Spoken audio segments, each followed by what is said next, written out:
YouTube. YouTube, hello. Welcome back. YouTube. It's finally time to Gator some more. YouTube. YouTube, hello. YouTube.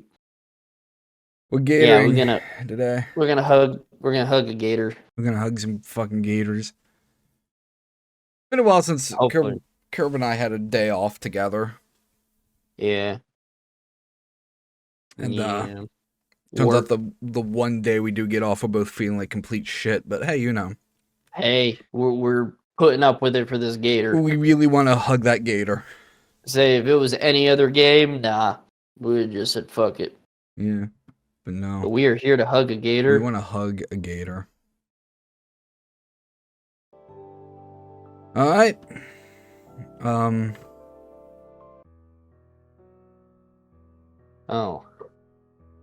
I don't know if I remember. Okay, here we go. I don't know if I remember voices. Shit. I remember 3 voices. Yeah. No, I remember 4 voices. My birthday. Okay, September 25th. It's been nearly a full month, and things are starting to feel natural in school now. Well, at least compared to my old schools, except now I've actually made some good friends. I'm pretty sure we're good friends anyways. I don't really know how to measure friendship. Outside of that party a few days ago, I haven't hung out with any of them outside of school. If friends just hung out at school and good friends did stuff outside of school, where does that put us? Well, it's still early in the school year. I'll figure out the friendship conversion rate at some point. It's not like I'm rushing either. Oh yeah, it's me, huh? That is you. What was the voice I gave him? It was a bit gruffy. Not like too gruff, because you wanted to say gruff. Yeah. Well, yeah. I didn't want to, yeah. hurt my voice. I wanted to say gruff for Gator. For Olivia. Yeah. Shades, focus. Yeah, pretty much that. Okay. Leaving my current thoughts, I realize I've been in the middle of climbing a rock wall in the gymnasium. Why was I spacing out again? You are upside down. Oh, right. All the blood rushing in my head.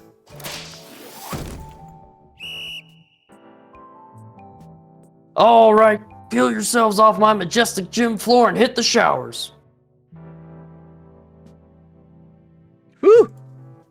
Being just in time. Take my seat next to Olivia and let myself relax for a second. Olivia is, as usual, doodling away on her notebook. As usual. I take a quick peek at her new work, curious to see who she's trying to turn into a caricature today. Instead, the page is filled with various scribbles and what looks like to be a rat. The only piece of shading for its fur is just on its head, save for a white spot around its right eye. Looks like the same one she doodled on the note we passed around in history class. The mirrored mural shows in various poses and scenarios, some basics and some pretty creative. There's even one wearing a cape and wielding a ridiculously giant sewing needle like a sword. These rat doodles of yours are pretty cute. Thanks.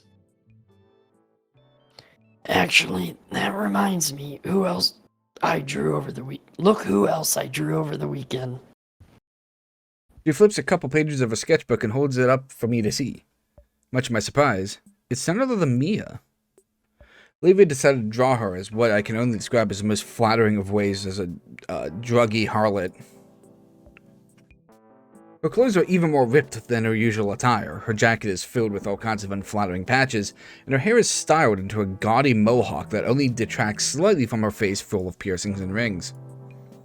In fact, she has a couple of rings piercing her eyelids to the point that I think it would be impossible to keep her eyes open from that weight.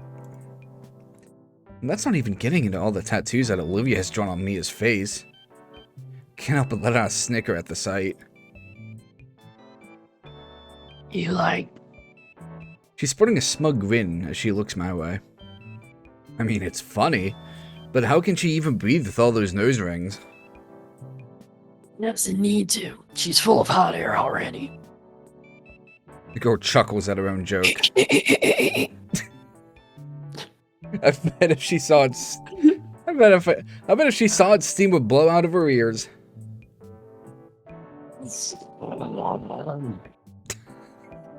Yeah, she'd stomp around uselessly and then do nothing else.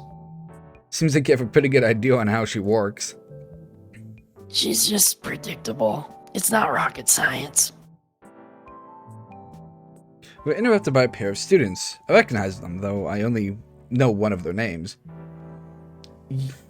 Shit. I think that was me.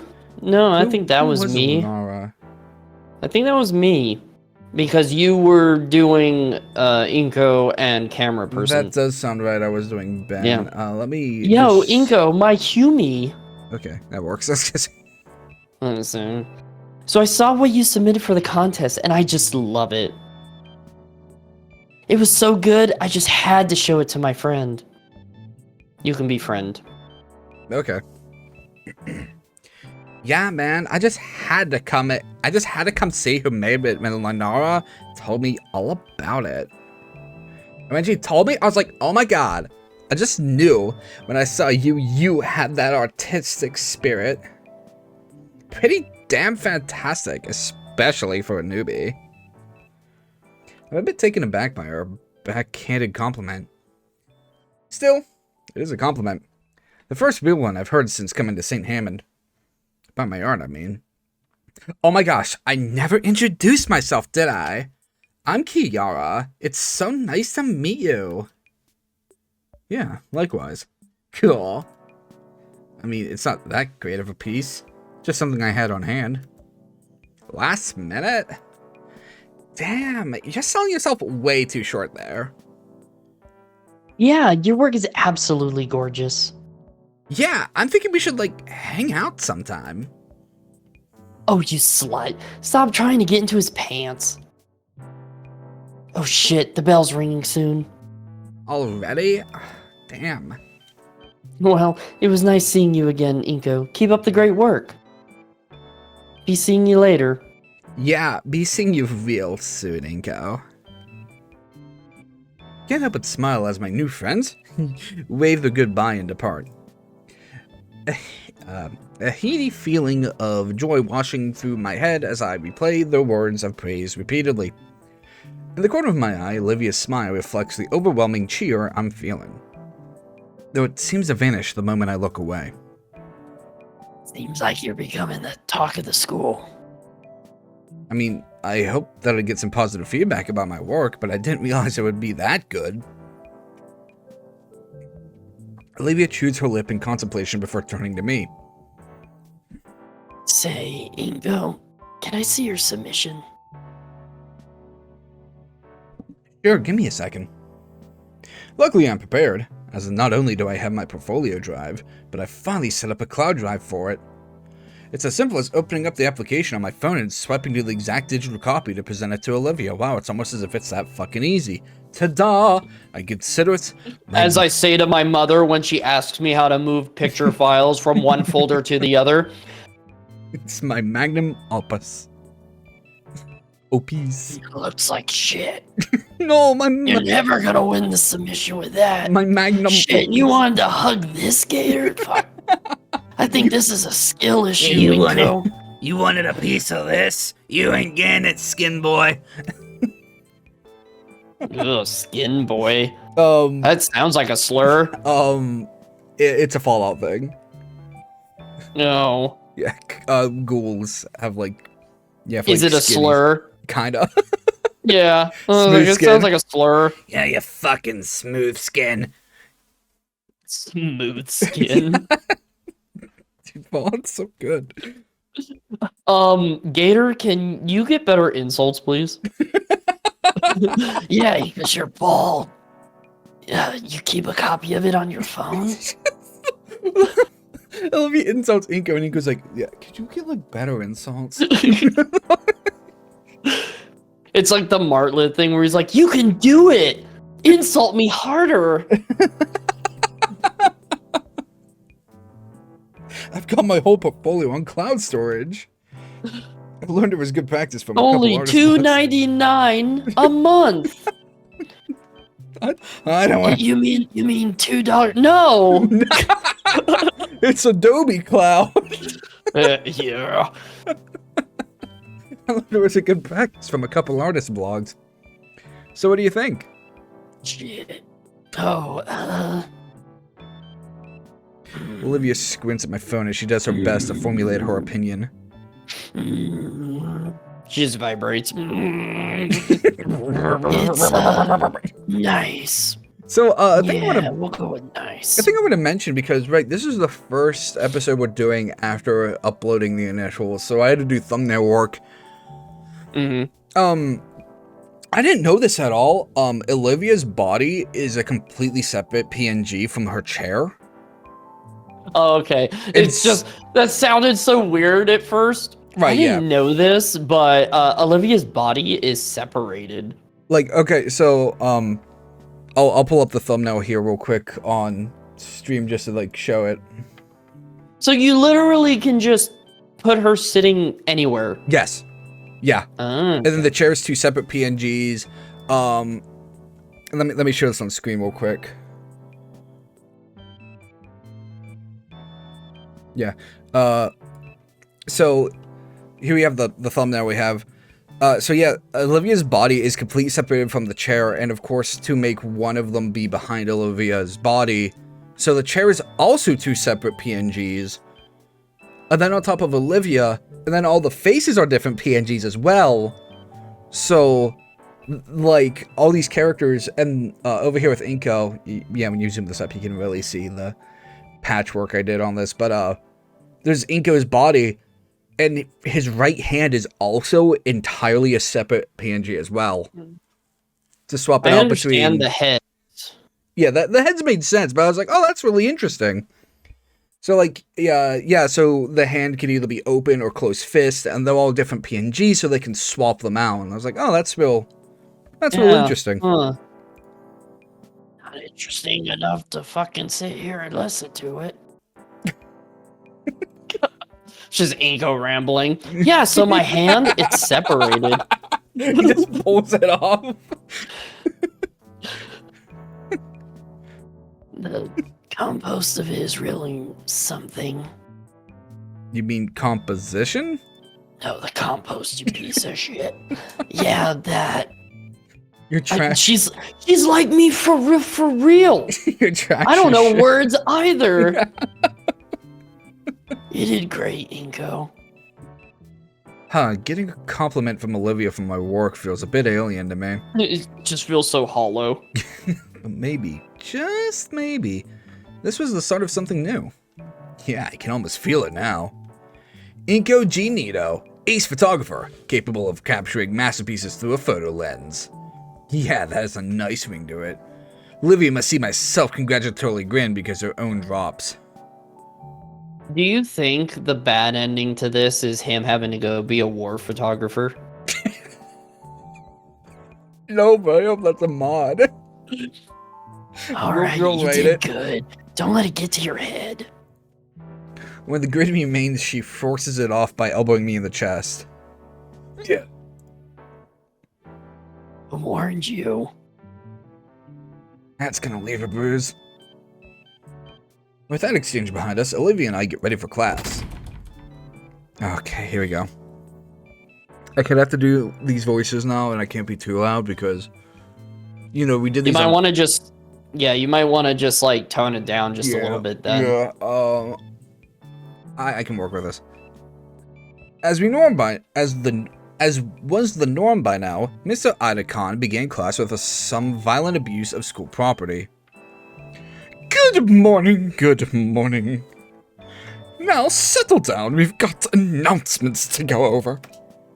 I sit back in my seat, subtly feeling out the spot where Olivia smacked me the check. Yep, bruised. Sheesh. As the Pelterodon continued on reading from the announcement sheet like he did every day, I found myself lost in my own thoughts. Nothing else really happens that I consider out of the ordinary. Things that are new, like the school itself, are finally starting to become mundane. So we phased it out. Yeah, so we blacked out. Later at lunch, I'm rattling off my best stand-up to Olivia while Damien's out getting seconds. Liz had retreated to her usual space in the rafters. And then he says, "Oh, goddamn!" Olivia's hand flies to her nose, trying and failing to contain the snort-filled laughter. It sets off a chain reaction as my own laughter spills over my mouthful of cheap school burger. You want to do it? Okay. God, you suck at comedy, Inko. Olivia drinks greedily from her canteen to alleviate her sore vocal cords. Is that why you're all out of breath? It was a pity laugh. Stick to photography. You got a better one? The mood is slow to settle, but once Olivia has caught her breath, she speaks with a snide smile. In fact, I do. So, a Triceratops, a T-Rex, and a Rhino Rex find a lamp. Her mouth clamps shut and her eyes go wide. Olive? Okay, I was literally practicing this voice yesterday. Ben, it's like socks from Fuga, except Ben. Ah, perfect. Except Ben. I was looking for you too. Olivia casts her eyes down to her lunch, spearing her mystery meat roughly with Italian. Hey Ben, what's up? I figured I'd come by and congratulate you on your submission entry. This again? I mean, it is my best piece, but all the praise for it is so surprising. It's exhilarating, all these compliments and everything. Yeah, thanks, man. Hey, maybe I'll be the winner of the... What? I'll say, wasn't talking to him, or was he talking to him? Who? Inko. Was Ben talking to Inko? Because maybe Ben was talking to Olivia. No, Olivia can't enter because she already won. Sure, but doesn't mean she couldn't figure out a way. Well, I guess if I go off that, then yeah, nothing says he's specifically talking to Inko. Well, if he is talking directly to him, so okay. I suppose, but that We'll could see just what's be up. visual novel stuff. Yeah. Thanks, man. Hey, maybe I'll be the winner of the contest. What do you think, Olivia? The green gator girl flinches. Ben shakes his head. Also, Olivia, great to catch you here. Principal Scalar wanted me to remind you that you need to clean up after yourself. Leaving messes in classes can disrupt students in other periods. Scalar said, what? Why not tell Olivia herself? Oh, she's busy and tired of reminding you. Olivia scoffs at the mention of a principal, yet keeps her mouth firmly closed. Must not be that important, then. Inko, I just spent my entire second period cleaning up her mess because she's not taking anything seriously. I'm not supposed to be Scalar's errand boy, and I'm certainly not supposed to be a personal janitor. Or,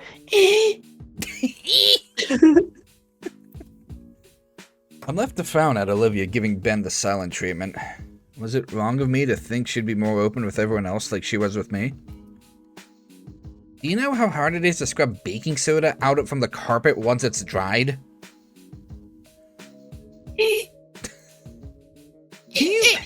Can you just not make other people's lives harder? Ben, what the hell? I didn't mean that. I went too far. Sorry. Olivia tries shooting me an indifferent gaze. It cracks a bit into embarrassment when I don't return it. Ben's comment is completely uncalled for. I can't just stand around if she's not even going to defend herself. Come on, Ben, leave her alone. I'm trying to hug the skater here. My point being, Olivia, this is completely ridiculous. I expect better from you. Expect? How can you have expectations for her? That came out a little wrong. Well, I expect her to do the bare minimum and not waste my time. Olivia doesn't even bother looking at Ben. Instead, she's looking at me with that sad face until she quietly rolls away from us. I think I went a little too far there. Man. He pinches his brow and sighs. And left standing here with the student council president, I wonder what I had done that earned me Olivia's ire just now. That bad? Mia really wanted me to have lunch with her today. She's definitely gonna give me an earful after school. He glances at his phone and grimaces at the notifications. Spoke too soon. She's giving me one now. Well, you should probably grab your lunch while there's still time. Ben glances up at one of the clocks in the lunchroom. There's only about 10 minutes of lunch left. You're right. You're right. But the lines usually closed 5 minutes ago. First, his fist hammers his palm in epiphany. Oh, you use the vending machines out there. Anything good there? I've been enjoying the atomic hot taquitos recently. But Damien tells me he's a bigger fan of bitter melon bites. Bitter melon it is. I don't think my tail could handle the amount of capsaicin. Ben gets up from his seat. Capsaicin is what makes Thing spicy? Yes. Okay. I got halfway through that sentence and I'm like, oh, maybe Kerb already knows this. Okay. Alright, I learned. There you go. Alright, I'll go check it out. Let's... Ooh. Zabaldo! I guess he's having a stroke. One of his feet gets caught on the stool and he stumbles head first. Into Damien's tray, stacked high with mystery meat. He face plants right through the tray and onto the floor. On the bright side, the mystery meat cushions his fall. On the dark side, the mystery meat cushions his fall. Whoa, Ben, you alright? I jump from my seat and go to help him up. Blah. Instinctively, I take a look around the cafeteria. All our eyes are on us. I already hear it starting. Various murmurs about the safety of the student council president. Murmurs that start breaking into jeers. I know how this song and dance goes. It's over for Ben. He gets up and dusts off his blazer. Not exactly what I meant when I said meet and greet, Damien. No, we can't. My guy, you only need to laugh for so long. It's something to do the voice and snort. Yeah, it's hard to snort on command. All of a sudden, the entire attitude of the cafeteria shifted before my eyes. The jeers were deflated into a general amusement that permeated throughout the room. I saw the word meat in there, and I'm like, meat. The amusement that meat. Meat. One of the nearby students stands up and hands him a few napkins to wipe his face off. Hey, thanks. How does he manage to stay composed while covered in school mystery meat? I'm both impressed and jealous. You're envious, not jealous.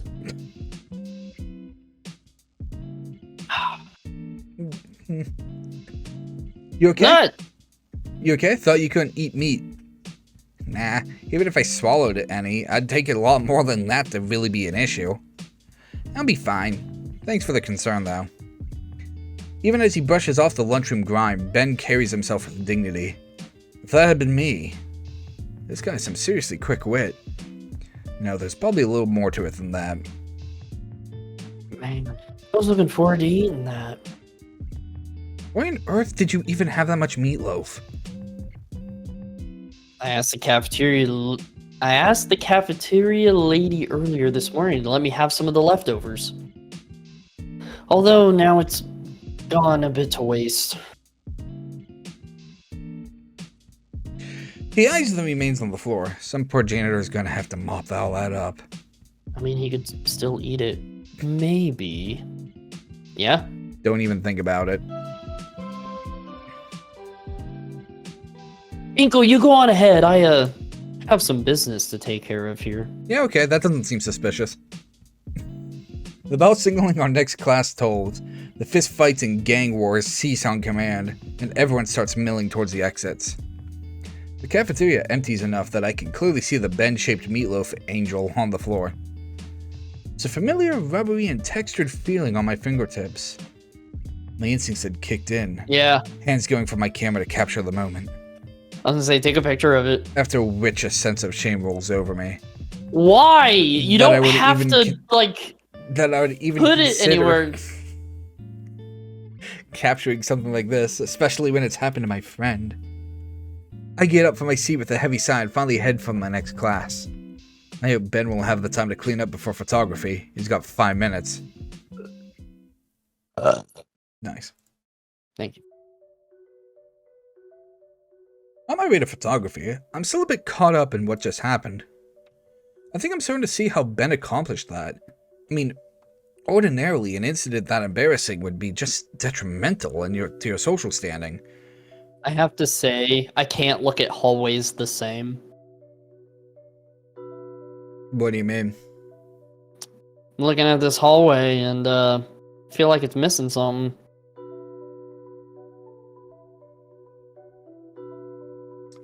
And ending 4? Yeah. Okay. Or I guess it would be ending 1. Ending 1, yeah. Ending 1. Yeah. On my first day, I went through something like that. An event so humiliating people were spreading rumors for days. Sure, they died out pretty quick, but the fact is it happened. One moment everything is fine. On sale now.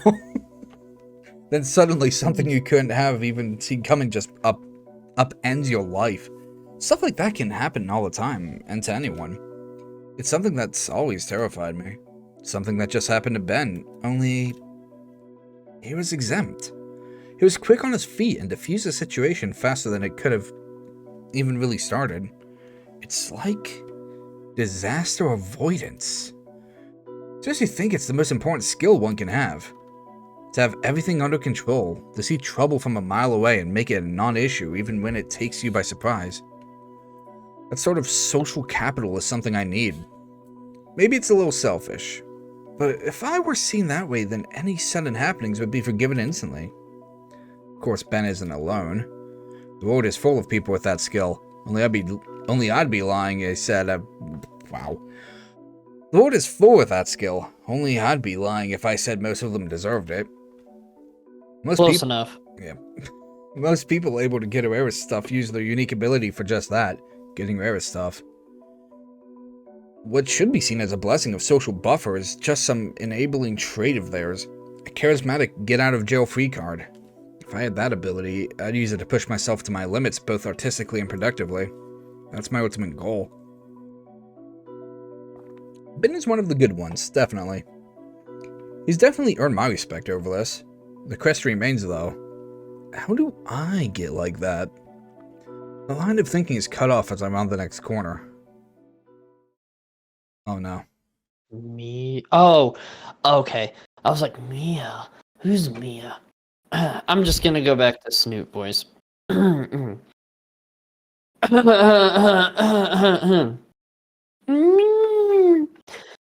to talk with you, Nivea.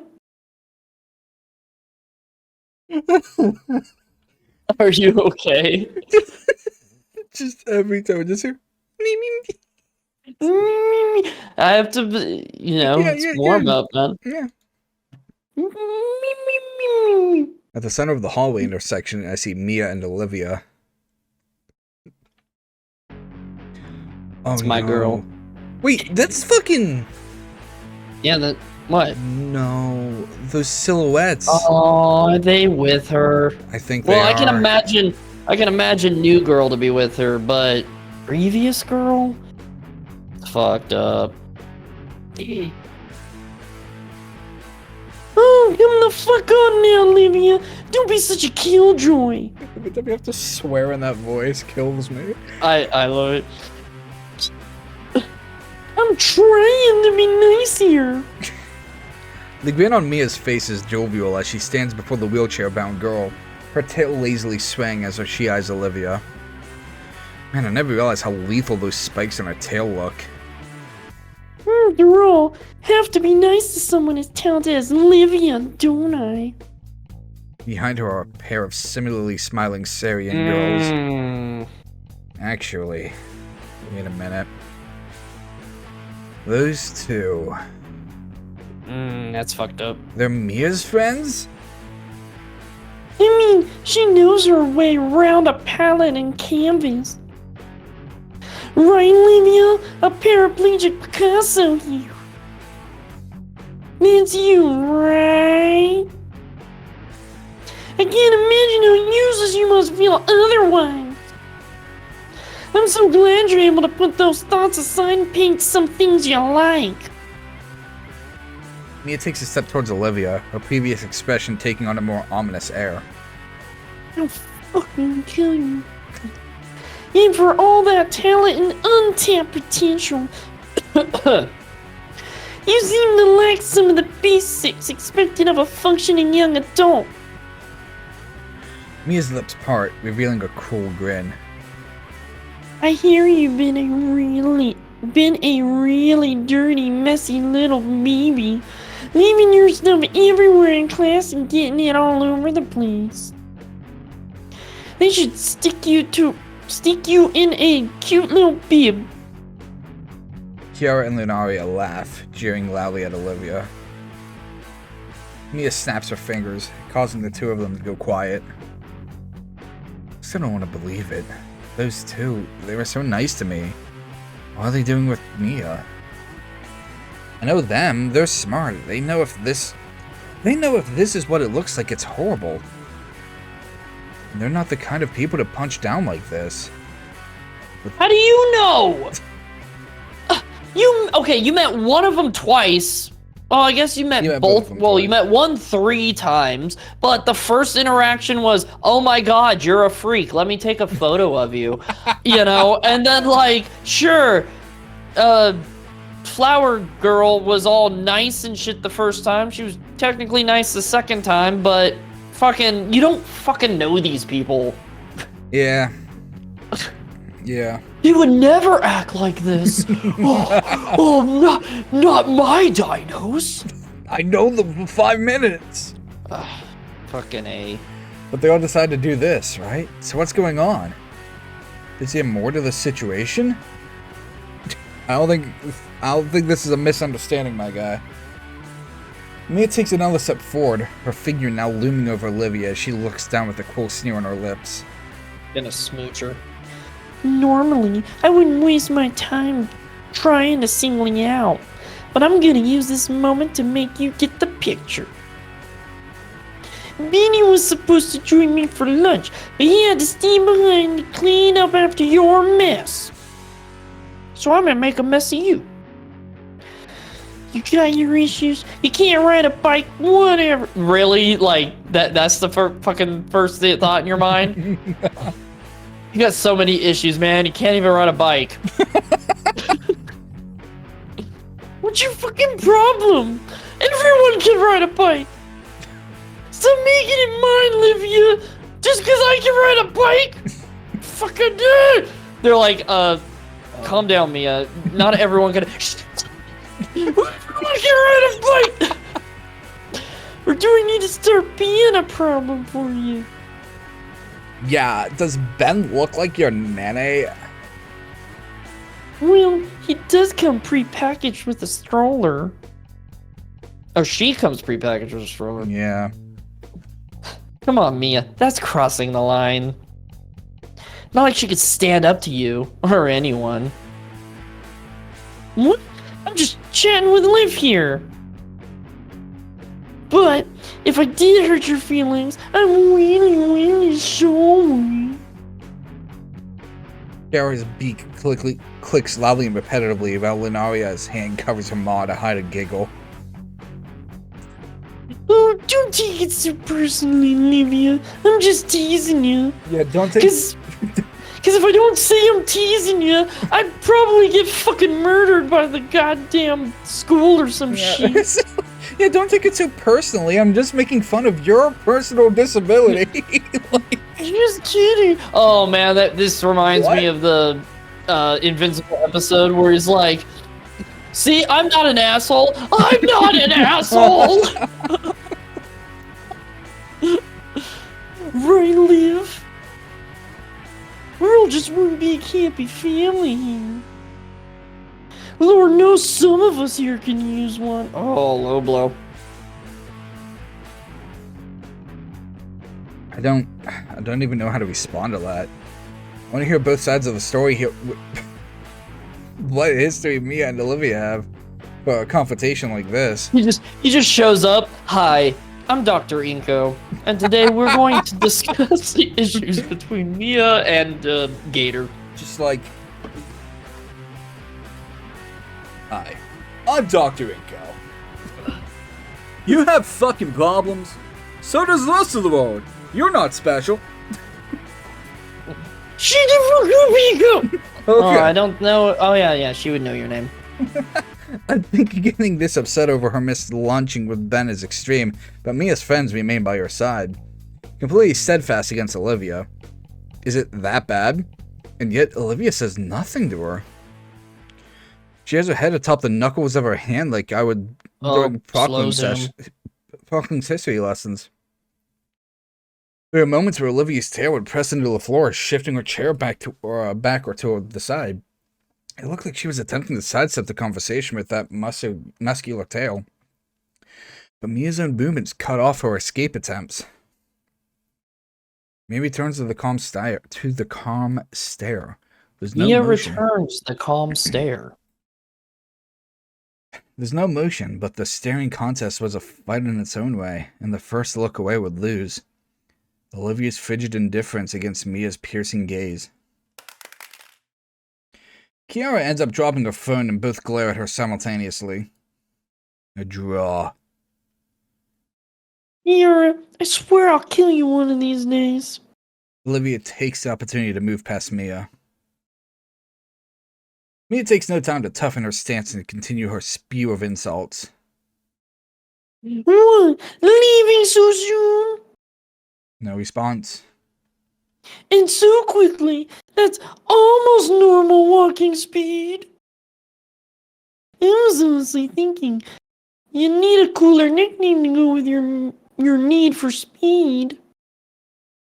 Hot Wheels. In an instant, Olivia stops to a squeaking halt. Gone was her stoic face.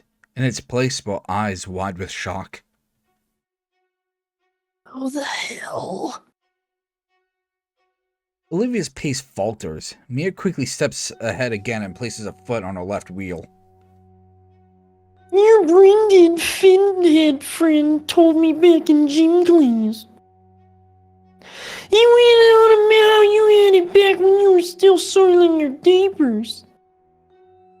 Honestly, I think you should embrace it. So see it. Well, are you me? Are you a stupid bitch? Fucking see it. God, do you need fucking speech therapy too? See it. Hot Wheels. See, I knew you could do it. Kind of fitting. I agree with half of it.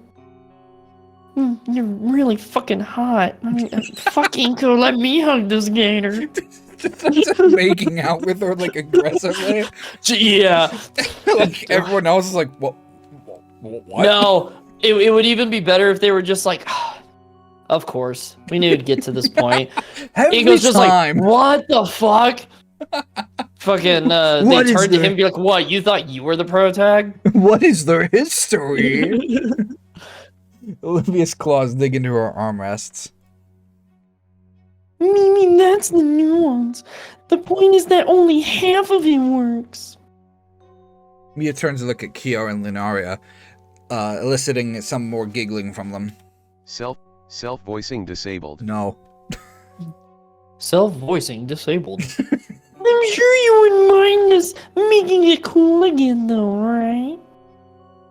I mean, you were such a winner back then. Mia leans in close, her voice now a harsh stage whisper as she glares daggers through Olivia. What's wrong, Hot Wheels? Don't want to talk anymore? Am I not good enough for you? God, you're so hot. Even from afar, I can tell that Olivia is starting to lose her composure. Her tail lays limp on the floor, as if the energy to hold it was drained away. Oh my god. And back to Bald Man.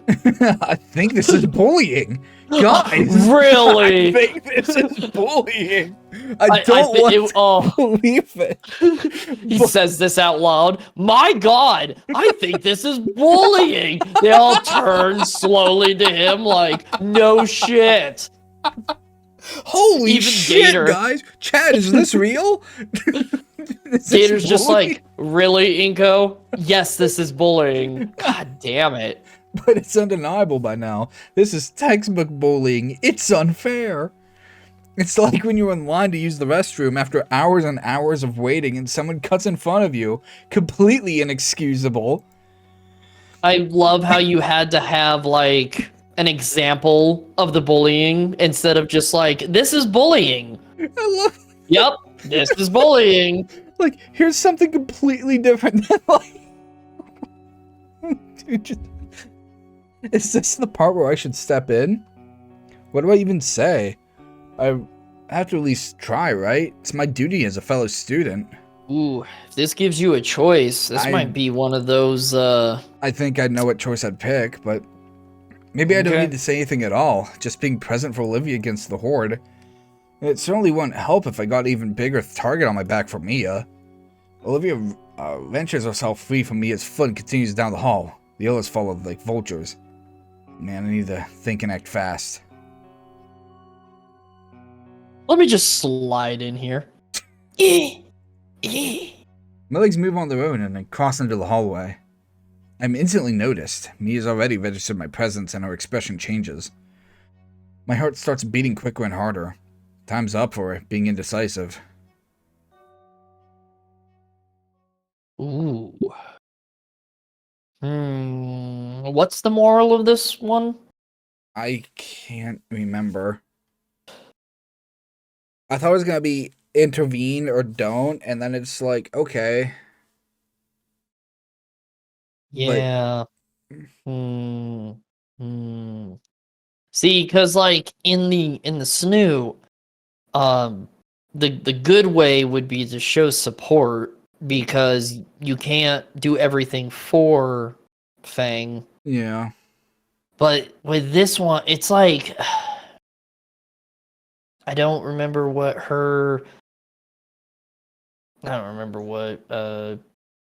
principal said. I think we're gonna go show support, and here's gonna be my reasoning. I had a reason, I completely lost it. Olivia's not angry. She's trying to not cause conflict and just trying to get through it, right? I feel like defending would be escalating the situation and probably end up making it worse. Showing support would just be like, I don't know. Well, probably... the problem is for both of them, it's 50-50. You can always see the positive in both, and you can see the negative in both. Yeah. But we don't know how it would affect her. You know what I mean? Right. We don't know how it would affect for a better ending and which route it's going to go down from this. So, yeah. Well, I'm going to go with show support. As much as I want to go off on Mia and her posse, Olivia wouldn't want me to try standing up for her again. Not after how I tried to handle it with Ben. Besides, I'll probably fumble the words and make myself look like a fool anyway. So there's really not much I can do, but what I can do is nothing. Say nothing, do nothing. Just wait for Olivia to pass by. That is not showing support. I was going to say, you could just stand with her and just look at them like, really, bitches? She stops a bit in confusion, but quickly remembers she's currently on the run. When she passes by, I follow down the same hallway, slowing my pace to be slightly behind her. Oh, okay. Olivia turns to look at me with equal parts surprise and dread. I think a part of her fears that I'm about to say or do something really stupid. Instead, I merely give a warm smile. To be picked on by that many people at once, all certain they're doing no wrong, it's terrifying. In moments like this, she should know that someone's got her back. Even if I had nothing to offer, at least the playing field will be a bit less one-sided. Now that she has someone beside her. The hell? Hey, I know that jacket. And I know that bullseye for a hit from a mile away. The group starts following behind us. Olivia glances over to me, and I return another small smile. Well, if it ain't Baldy. Coming in to save the day or something? I don't respond. Instead, I keep my head forward and keep on walking with Olivia. It seems to catch me a bit off guard, as I can hear the gears in her head visibly start to turn. Hey, I'm talking to you, Hot Wheels. The sound of shuffling boots starts to gain on us. Just 'cause you have Baldy here now to protect you isn't gonna save your hide. Neither him nor any of your dipshit friends. I can see Olivia's claws digging into her armrests at the nickname, but otherwise she maintains her apathetic leer. The more we walk, the more obscenities Mia keeps blurting out to try and get a rise out of either of us. This is why you don't have any real friends, you skipless salamander.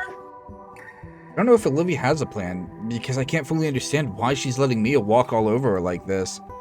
But I remain steadfast and believe that she knows what she's doing. It's all I really can do. Who'd even want to be with a like you? You can say cripple. I didn't want to. It's fair.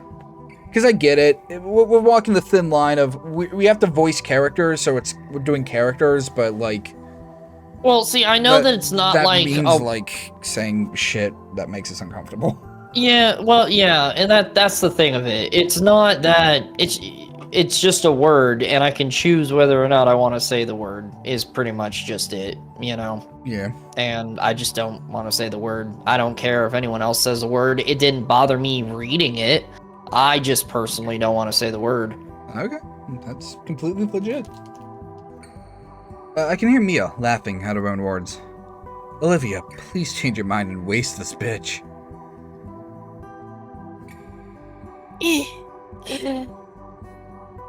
Oh, so you got something to say now, Hot Wheels? Just fucking decks her snoot straight through the back of her skull and makes a second horn. She shrugs. If that's how you feel, Mia. What? Olivia doesn't say anything else. She only turns around and begins to wheel herself down the hallway. For a moment, I stand in place and watch as Mia tries to process what happened. Even a posse looks confused, unsure of what to say. You really got her, Mia? Yeah, definitely show that leathery bitch. Mia jerks her head to her cohorts and glares at them, angered by their pity comments. Then she stares me down with obsidian daggers in her eyes. Well, that's my cue to leave. With the grace of a headless chicken, I scramble down the hallway to catch up with Olivia. Imagine his head just bobbing as he walks. Rounding the corner, there's no Olivia to be found. Where'd you go? We had to get her out of the scene so we can go back to the static images. I suddenly hear Lunaria's voice echoing down the hall, following close by Mia's. Mia, what are you doing? Get back here, you fucks! Oh no. Oh, Oh no. she's coming to take what is hers. Me? The system shock music kicks in, like, oh no. Not alone. Not with them. Dread fills me as I hear the pursuing predator's heavy footsteps approaching me. I'm grabbed from behind. I'm dead. Whoa! Suddenly, I'm violently pulled aside. Ran to the school's elevator by the collar of my jacket.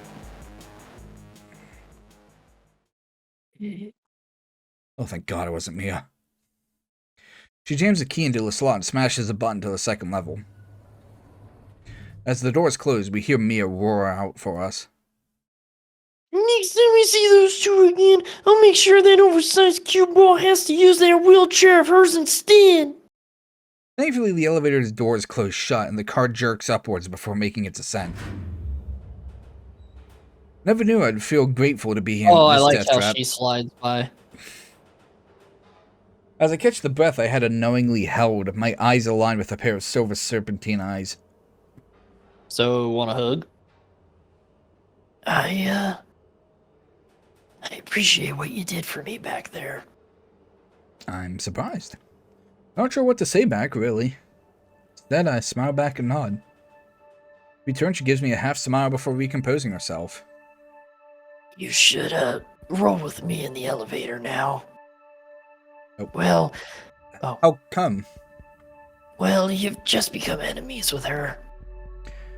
If she sees you, you'll be a wad of gun under her boot. Ben can't even save you. Oh, joy. Yeah, your best bet is just to avoid her now. This way you'll stay out of the hallways. I appreciate it. Don't mention it. Wait, I think you made the good choice. Yeah, definitely. Because, like, again, that's what Mia wanted. Mia wants fucking us to try and jar back and, yeah. But no, give her a reason to lash out. Yeah, but now she's real pissed. So, hey, good job. Wait, the elevator will stop Mia from beating the snot out of me and the entire rest of school? Yes. You hear the small electronic bing of the elevator and the doors slide open. She can't get to the second floor. Stairs don't exist. There's an invisible wall that Mia just can't cross for some reason. I don't know. Has no pink. She's like, God damn it! My worst enemy, stairs!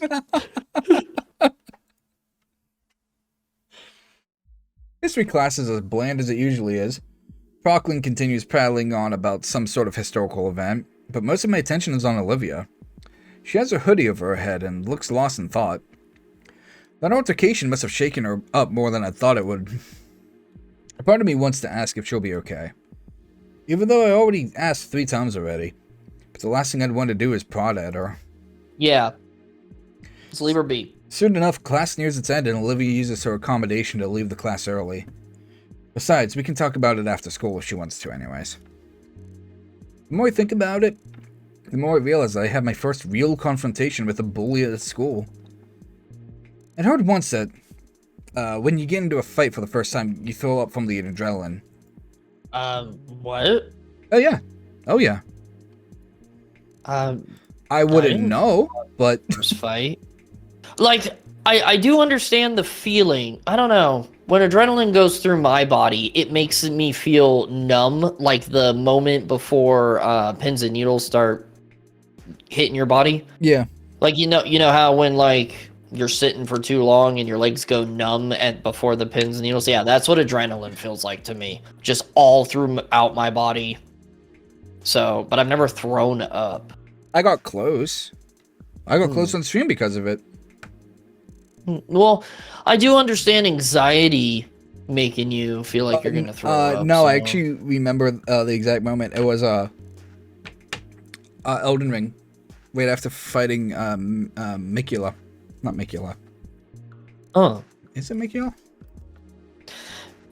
Mikelith. Malikith. Not Mikula. Mikula's the fucking... Yeah. What the hell's her fucking name? No, I'm not gonna be able to think of it. So many fucking names with M in this. Like, God... Well, yeah. That's what people do. Gods aren't any different. Oh my fucking God. Hold on.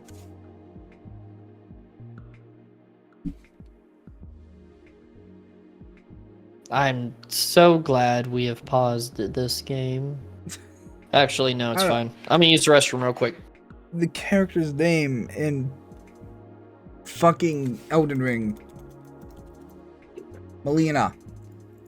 Who's Melina? It's not Melina. Fuck me. Bosses.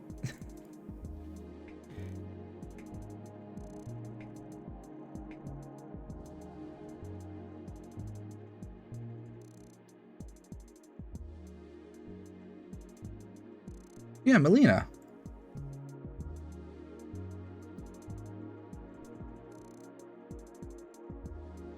Okay, yeah, anyway, yeah, it was Melina. Because it took like 50 minutes, I think, is how long we spent on the Elden Ring boss fight. It's like either 50 or like an hour. Like, we spent a long time. It was like 67 attempts at the fight. And it's just finally doing it. I just felt so violently ill. I had to like BRB real quick. And I messaged Curb. I'm like, Curb, I did it, and I feel sick. So yeah, like, adrenaline leaving your body. Yeah, I can do that. I need a big stretch. Okay, alright. No fists were thrown, but I feel about the same right now. I wring my hands together to try studying them. Jeez, I'm a wuss. Stood up to Mia with Olivia, and I end up in this mess. The final class ends, and I'm set free for the day. Stepping out of St. Hammond's main entrance, I'm surprised to see my friends huddled together in a tightly knit group. I was wondering if she was gonna be mad. Nah. I usually don't see any of them after school. I always assume they left as soon as the bell rang. Hey guys, what's going... Inko! Damien looks exceptionally worried as he glances at me. Inko, you believe me, right? Pardon? Olivia's nostrils flare with an exasperated snort. I didn't mean for any of that to happen. What's the matter, Damien? When Mia asked about that nickname stuff from so long ago, I just blurted it out. She didn't say she'd use it for something so unscrupulous. I'm ashamed it took me more than a moment to figure out what was happening. Guess Damien feels culpable for what Mia said, but why? You don't know what the word means. You don't know what that word means. Who cares? Inko, really, I didn't mean for any of that to happen.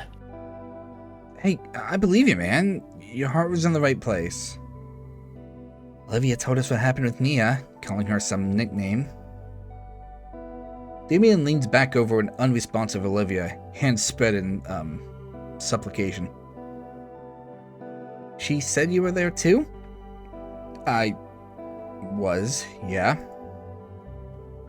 Olivia, you loved that nickname way back when we were kids.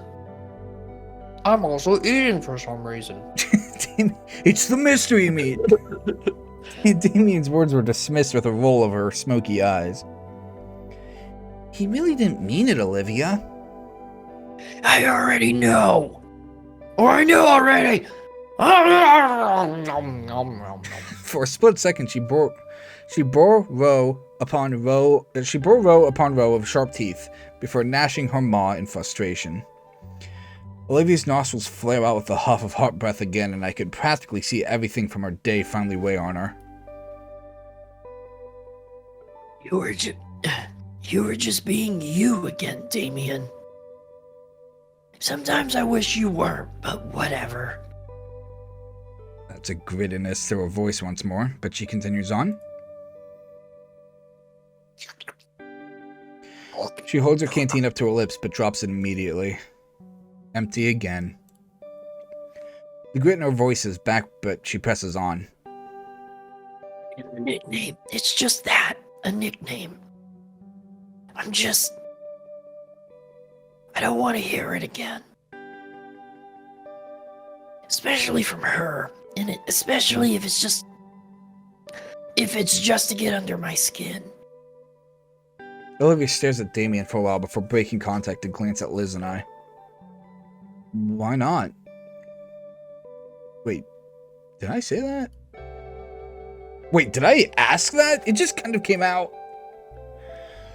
Liz notices Damien's still organizing his thoughts. Seeing neither of the others are going to answer coherently, she sighs. Well, I wasn't around for this, but when they were freshmen in middle school, Damien and Olivia would take the bus every weekend to an arcade in the city. I guess he came up with the nickname around then, and it stuck. That's half right, but I didn't come up with it. I brought a chunk of change for us to play stuff with each other. A match on just about anything there was a quarter, probably still is.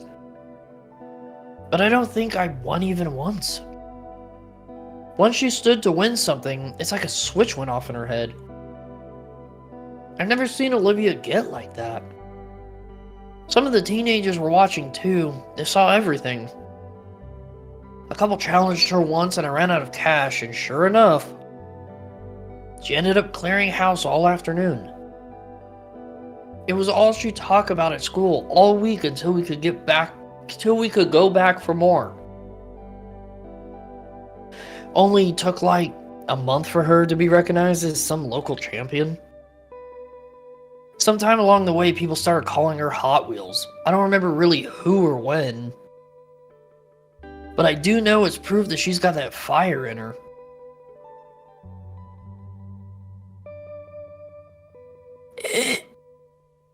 Wow. Yeah, that's... I had fun back then. Guess I forgot I wasn't supposed to bring it up. Have things really changed that much? And you did it again. Damien hisses to himself. Sorry. Just can't help yourself. But you're right. That was the best time of my life. That's when I had parents. The name Hot Wheels belongs to 10-year-old me. Not current me. Hey, it's a good story. To be recognized so well that you could get a cool nickname? Sounds amazing, being a champion, being a winner. Why all the disdain for the title? I'm not. What? I'm not a winner anymore. Because you don't go to the arcade on it anymore? If it's the one I'm thinking of, it's only like a half hour away. Olivia looks at Liz like she just recommended everyone watch the newest Net6 anime. Net6 anime. Well, if the story's anything to go by, I'd like to see you be a winner again. Olivia's breath seems to hitch for a moment. And I'm sure these guys want to see it too. Damien's the one that dragged you to our lunch table all this time, right? Look at him. He's nearly keeled over because he's afraid of losing that part of you. And Liz? I think I'd like to see why you and Damien are real close friends. Yeah. Just as quick as I gained the bravado to speak up, my words left me immediately. I think I accidentally put Olivia on the spot there. Oop. Well... Her tail rolls along the ground a bit in contemplation. If you guys really care that much about it, I wouldn't mind it from you guys. All at once, Damien lights up. Yes! Alright, Hot Wheels is back. You guys now refers to Liz and Eco. Damien's shoulders drop for a moment, but he quickly recovers. Hey, if we're getting the name out again, we should go visit the arcade together sometime. I'd rather not. Okay, then how about a better name, like... Death Roll? Olivia swings her tail around to trip him, but he's fast enough to jump over it. Damien's words flood out as he contemplates new nicknames for Olivia to try and appease her, many of which are shot down by her or leave Liz and I chuckling. Gradually, our giggles died down, and the four of us chatted a bit more about the day in general. Eventually, Damien and Liz headed their respective ways, and Olivia decided to stick around. Most of the schools have filtered out of their various homebound rides, or to their after-school activities, leaving Olivia and I all alone. To hug. Hey, I'll roll with you. Really? I mean, I don't mind, of course. Yeah, it's nothing. House is only a few blocks away anyway. Besides, I'm sure someone would beat you up and take your lunch money if I didn't. There's plenty of time to make it to the next train, so the two of us take it easy. Sun finally managed to break through the autumn clouds, making the walk almost unseasonably warm. Man, I thought the last day of summer was weeks ago. It was. I don't mind it staying warm longer, though. Feels pretty great to me. Olivia gives her chair an extra hard push, letting herself glide by unaided for long enough to stretch out her arms and bask in the sunlight. And I figured you'd like the heat. Oh, what? Because I'm a dino? No, because you're a gator. No, not like that. I'm just playing. You're pretty touchy on that stuff, aren't you? Two of us finally make it to the train platform, nestled as it is off the main street. Fuck. I can see the train a few blocks away. Our walk timed up with its arrival perfectly. I just think it's important to be educated is all. Even if you're what? The only human at our school? Olivia flashes me a cheeky grin as my train pulls up. I've got to admit, but her mischievous nature is a little infectious. As the train doors open, I leave Olivia with one final jab, something I know she'd appreciate. Heh, whatever you say, Hot Wheels. I neatly dodge out of the way of the slashing claws, stepping smartly onto the train as the doors close. Here you go, you son of a bitch! Get back here!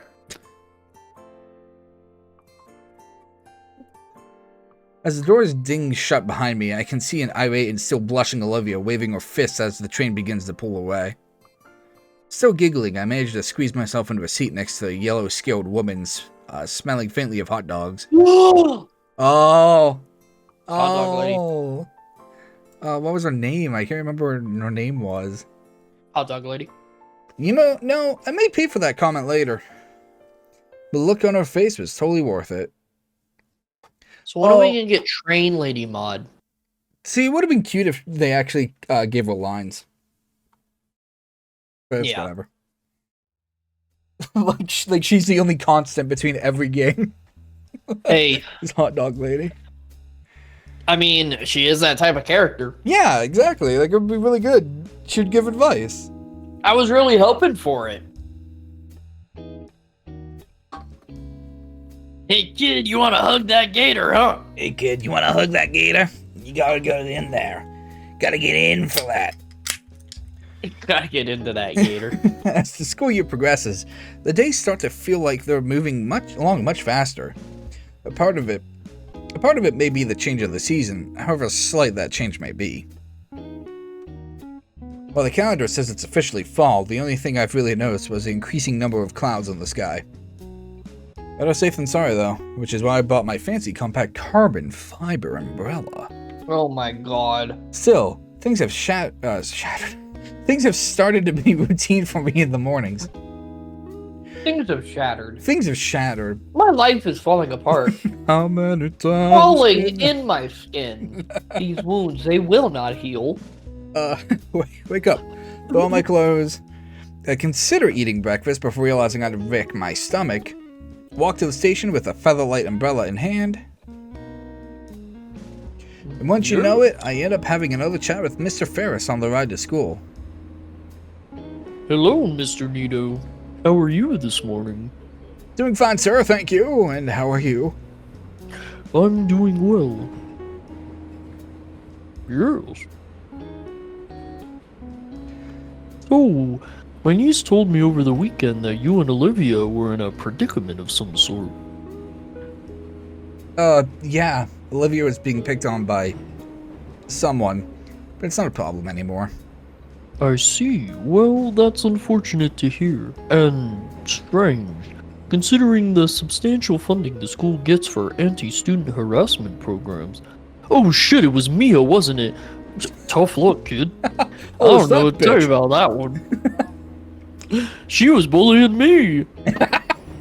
You're a firecracker, that child. What good is all that tax money if classmates are still ragging on each other? That's the term, right? Ragging? If it means anything... Tell me, Inko, am I bussing?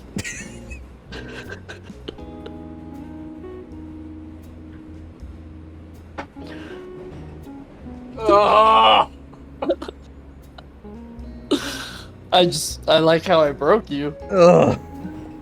If it means anything, Olivia knows how to handle herself. I was there to support her. Like, exactly. Olivia can fucking kill someone.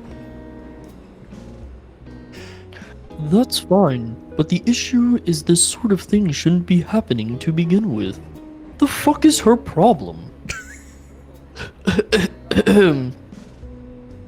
That aside, Liz has gotten somewhat enthusiastic recently regarding Olivia. She's surprised at how animated she's gotten. I wish we could see it. Well, I guess we see some new frames. This is a visual novel after all. With slight animations. Ever since that get-together at Randall's place, I think. You remember Randall? The propane guy. The propane man. I'd wager you'd have something to do with it, no? Maybe a little. Are you bullying her, Inko? Were you the ringleader all along? I'm gonna start bullying you, Mr. Ferris. Yes.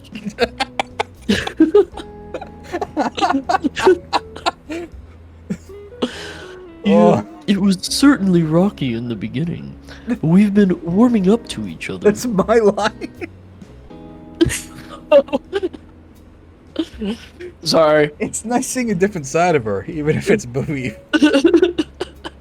You know, I was reading it, and I was like, why would he say this?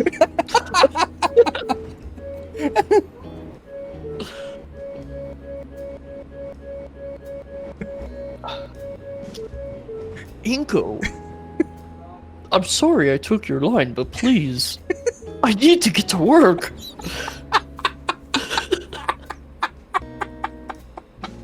It's not fucking true. It's like reverse. I don't know. Can I take credit for that? We all have unique chances to make a change, Inko. If you're good at grasping them, that is in itself something to be proud of. How do you know it's really a chance to do anything? The fuck if I know. He lets out a deep reverberating chuckle. Well, to flip our usual script and let you in on an old phrase, a friend of mine once told me, if you see a fork in the road, take it. The fork? Yeah, take the fork, because you need it for the spoon coming ahead. Yeah? Thanks, Mr. Girls. Ferris. Always a joy Excuse to talk me to you. while I, go sit next to that cute one over there. I'm getting off this train, Mr. Ferris. You have taught me well about style, and you are cramping mine. No, I'm going to go whiz up this fine lady. Like my mornings, the school days have become a routine as well. Slave through PE with Damien, see Olivia's new doodles and sketches in art class, watch Liz lose her mind tutoring Damien at lunch, and talk shop with Ben. But now I have to avoid Mia like the plague, because she's surely out to kill me. All said, I think St. Hammond has been my best school experience out of... I don't know why you can't just talk to Ben about it. Man, I'll have to... Hey, I think I pissed off your girlfriend. Because it's not Ben's problem. Like, Ben... Just kill Ben! Good riddance. Oh, wow. Well, think okay. about it. There could be only one. Ben's way too cool for school. We're gonna kill him. Yes. I think St. Hammond has been my best school experience out of... Man, I've lost count how often I've moved. Must be the fresh head trauma. As for today... Oh, she's so cute. Yeah, the pigtails is really working. God damn it. Oh, alright. It's been raining pretty often recently, so Coach Solly made us play more dodgeball in the gym. Mia was definitely gunning for me with the way she launched them at me with the speed of a catapult. I rest in Ikikon's class, popping my spine against the curve of my chair. Apparently today's a short day because of some assembly, so the period will end much earlier than usual. It also means we get most of the period to slack off, do homework. I glance at the desk next to me in the hopes of catching Olivia's last artistic masterpiece when I notice she's not drawing and instead only fidgeting. Hey Olivia, you seem a bit nervous. Everything alright? Oh, yeah. Sorry, it's just that I've been hearing rumors that the school's shared drive might have been corrupted. Wait, really? Yeah, really. How would something like that happen? I don't know, computer shit. Not sure, I'm just scared that it might have messed with the art contest submissions. I think you should check out your entry on the website, just to make sure it's okay. Good thing you have a backup. Yeah. Technology don't fail me now.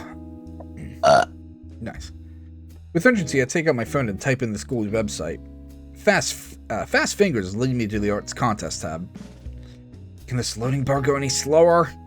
Finally, the page loads in and... oh. Looks like the submissions have been closed. What? I held the phone up for Olivia to show her the page. The submissions have been closed since voting started last week. Jeez, I thought Mr. Ikidon had spooked me. Olivia's all seized up. You've been spooked. Well, that's quite reassuring. With the submissions closed, there's no chance of any hacker messing with them. No. Olivia doesn't seem convinced, still drumming her fingers on her desk. Hopefully she'll feel loads better when the preliminary winners are revealed. Blah, blah. Speaking of which, when are we... As the bell sounds, the class begins to pack their things and Idacon corrals everybody into a single file line.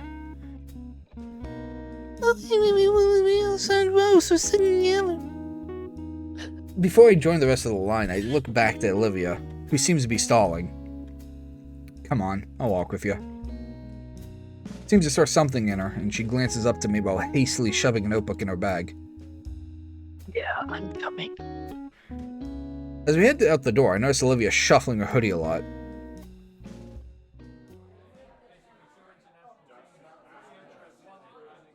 It's not a long walk to the auditorium, and despite Idacon's best attempts, most of the class splinters off to sit with their friends. Having expected this, he shrugs and makes his way over to the back of the auditorium where the other teachers are. Olivia and I are left to the struggling crowd, trying to filter into the cramped theater of the school. It's going to be difficult finding some seats. It's fine. I have a spot. I was gonna say, there's probably handicapped places. Yeah. Olivia wheels herself down the pathway, to which I follow suit. She heads down the aisle until we are at the first row of seats. There's a vacant spot where the typical seat would be with a faded handicap sign. Olivia parks her chair into an empty spot, to which I take the seat next to her. Best seats in the house, right? We can't complain.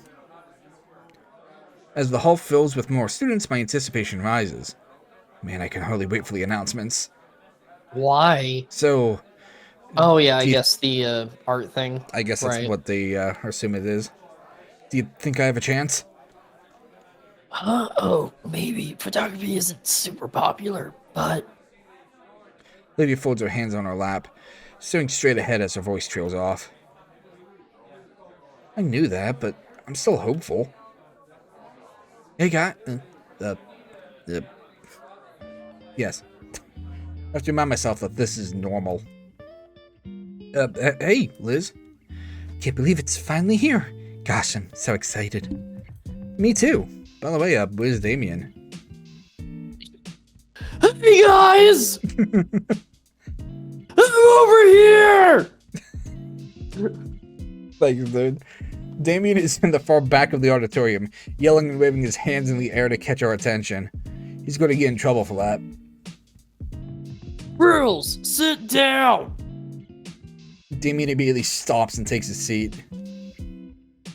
With tempered expectations, we both sit in silence for just a few minutes before Principal Scalar walks on stage and taps on the standing microphone.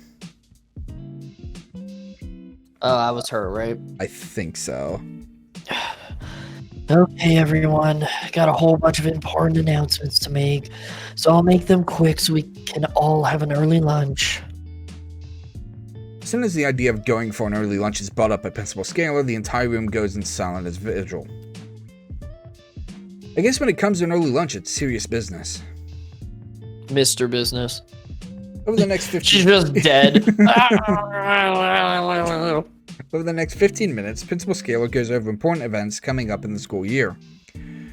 Most I would consider standard things, like pep rallies for the sports teams or big sales to fundraise the upcoming field trips. And even something about new clubs being formed, such as the Japanese Animation Appreciation Society. Nice. Which, I like how her head's back, but it looks like she's like looking at you. Just like, let me see, let me get a peek behind those glasses. I want to see, do you actually have eyes? Yo, shout out to that being abbreviated to JAPS. Thank you. Yeah. Not the best acronym, if I had to say. Otherwise, it's all mostly boring housekeeping stuff. When one got right down to it, I almost wonder why such announcements warranted an assembly when the mood suddenly shifts when Scalar announces. Fuck! Oh my god. Ooh, I almost wonder why. It could be stuck on this line for 10 minutes. I almost wonder why such announcements warranted an assembly when the mood suddenly shifts with Scalar's next big announcement. Thank you. You're welcome. Always here to help. I need to get a coffee when we BRB. Now that we've got the main stuff out of the way, I've saved the best announcement for last. St. Hammond is proud to announce the 5 semi-finalists for the annual Fresh Start Art Contest. I'm surprised I said that right. Yeah. Cheers and applause roars, loud enough to make my ears ring. Yet I'd be lying if I said I also wasn't excited for the reveal of just who have just had made it to the semifinals. Maybe I was giving myself a bit too much credit, but I really wanted to be among those semi-finalists. I can almost taste victory, in fact.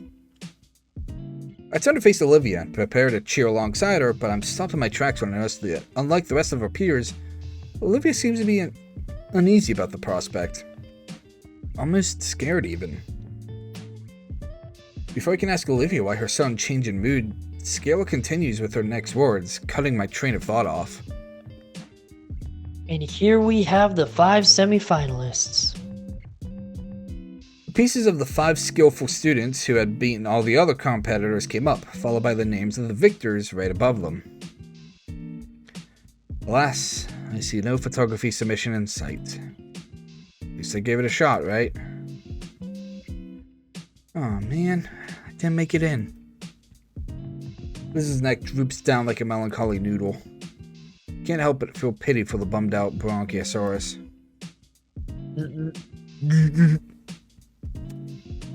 Checking my phone, I see.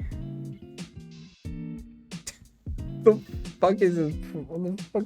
Okay. Tell Liz to come back. Oh, do you want to voice that, saying how that is? Oh, yeah. Damien? Tell Liz to come back here, bro. I want to see what his picture is. It just looks like it's his. That doesn't look like. That looks like a real young Damien, I guess. Could be your. I guess Yeah, that's his dad. I guess it could be. Does look kind of Hank Haley, and that's obviously Vinny. So, yeah. Conk. I'm sure, Yeah, I was gonna say, she could just move her head. I'm sure Damien's got that handled. Despite my sullied mood, I look back to the semi-final winners and can't help but be amazed by them. Each artwork is impressive in their own right, their colors blending wonderfully and their figures beautifully designed. It's easy to see why these were voted as the winners. Last one especially catches my eye. The scenic landscape of the setting sun looks stunning. If not for the slight stylization of the skyline and the fantastical color palette, it could probably pass off as a real photograph with some filters passed over it. Maybe pasted? It pasted over it. Yeah. I'm no art critic yet, but if I were, I'd label it as a masterpiece and easily the best out of all of them. Oh, yeah? I bet that's hers. Let's give our winners a big round of applause. The auditorium filled with the usual kind of clapping one would expect in an event like this. Polite with an underlying tone of disinterest, though one person felt compelled to constantly make a piercing high whistle. I can't do the high whistle. Yeah. We will be displaying the winners' art pieces in room 237. You're welcome to view them during lunch and after school today. Yeah. Why is it always room 237? 237. Can you guys get out of here now? Oh, neato. Oh, neato. You think he uses that, like, as a pickup line or something? If he did, all the panties would drop.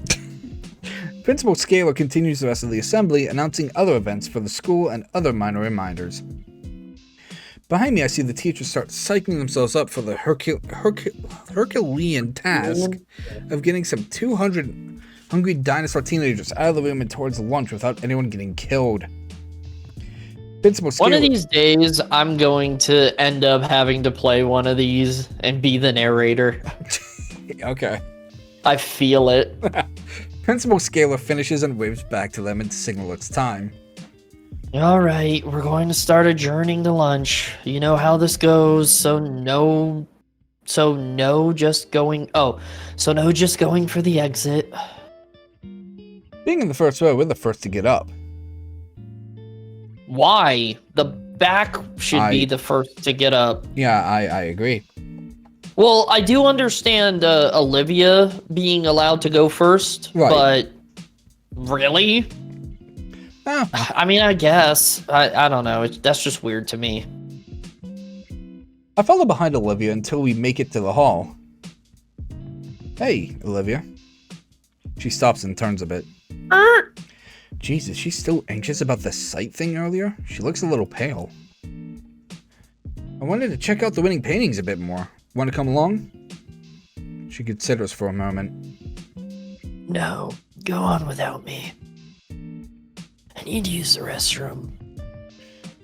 Alright, well, I'll see you at the lunch table then.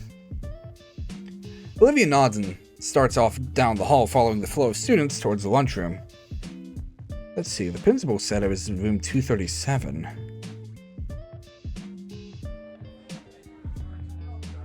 First thing I noticed walking into the classroom is the amount of people checking out the gallery. While I didn't expect it to be filled to the brim with eager students, there's a decent amount of people here, about a baker's dozen or so. Maybe more will come when they finish up the lunches. Well, I'm here now. Let's take a look at the lucky winners. The pieces are all set on easels in the back of the classroom. Some desks and chairs are moved closer to the front to give each one its own space.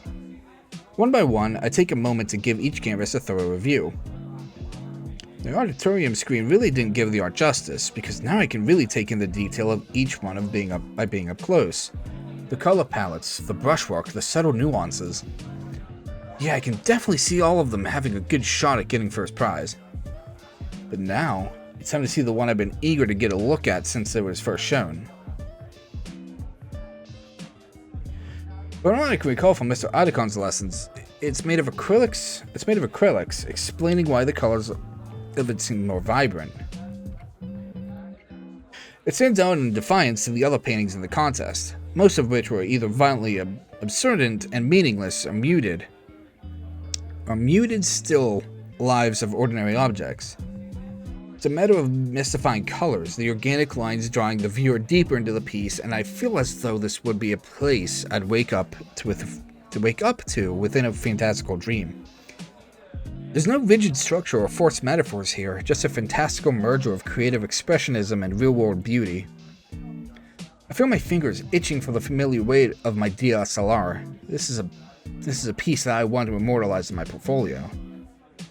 Hands down the winner of the contest in my eyes. I simply must find out who made this. Looks like the breathtaking show of the artistic talent was created by a semi-finalist winner. Ha ha ha ha ha ha ha ha ha. Oh.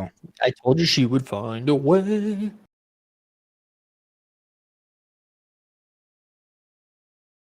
Yeah, that's a problem.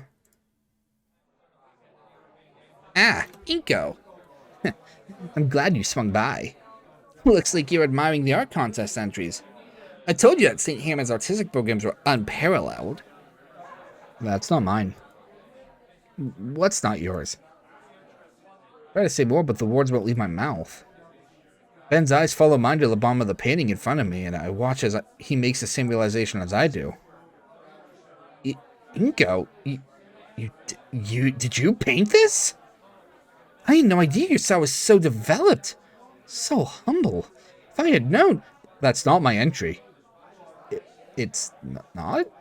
No. Mine was a photograph. But what's your name doing on this one? Must be some kind of mistake. A million scenarios come to mind. They must have gone the wrong name somehow. If they did, I think the real artist would have come forward by now. Then the submission website must be hacked or broken. But our school checks for stuff like that. If it was, we would have known by now. Then, Inko, you're sure you didn't submit somebody else's piece by accident? Of course I didn't. Yeah. I'm glad you said that. I was thinking, Inko, are you sure you didn't paint this? like, really, bro? Really? Are you sure you didn't paint this? This Are must you have took sure hours. you're Are not you just delusional? Yeah. Maybe you did it in your sleep, Inko. Ever think of that? I was just thinking of Odd Taxi, where like, I don't know if you've ever seen Odd Taxi. Not enough of it to get what you're referencing. I'm spoiling it. Spoilers. I don't give a shit. So, you know how they're all animals? Yeah. Okay, that is how the main character sees himself and everybody because of a brain injury he had. Everyone's actually normal people. So I had the thought, so I had the thought that they're all normal people. It's just Inko is having some fucking breakdown, so he thinks they're all dinosaurs. And they're just like, Inko, you did paint this. Don't you remember? Remember, Inko. But yeah, you should you really need to check out Odd Taxi. It's fucking great. Yeah, okay, yeah. Of course I didn't. Why would I do something like that? You're the only one who can log into your account, Inko. Suddenly, everything stops. Zawodo. My account. Did somebody... Look, relax, alright? We can get this sorted out. Just don't panic. It's panicking. Who's panicking? Not me. Ben lowers his Inko, voice. if you can hear this, you've been in a coma for the last 5 years. Please wake up and come back to us. Inko, wake up. Please. Your name's Anon. Yeah, have a this wife is and all kids. just Anon's dream. Oh, thank God it's Fang. Oh, But Inko, just to be clear, what? You didn't just get a bit of extra help, right? Ben looks at me through the edge of his glasses, eye to eye. There's some real stakes in this contest. Cheating is taken seriously. Especially fraud. The word echoes around inside me. Fraud. Makes my bones chill. There's ingenuine, faker, liar. They're all bad in different ways, but fraud is just dripping with frigid condemnation. No, I swear, I submitted a photograph. Ben relaxes his shoulders. Alright, just making sure. Sorry to alarm you. It's perturbing how he can go from deadly serious to jovial just like a flipped switch. He's a psychopath. You going to be alright?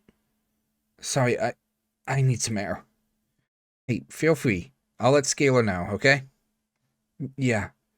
Thanks, Ben. No problem. Yeah, take it easy. Ben offers me an earnest smile, waving at me as he steps out of the room and down the hall. After some time, I follow him, shambling down the hall as I try to make sense of what just happened.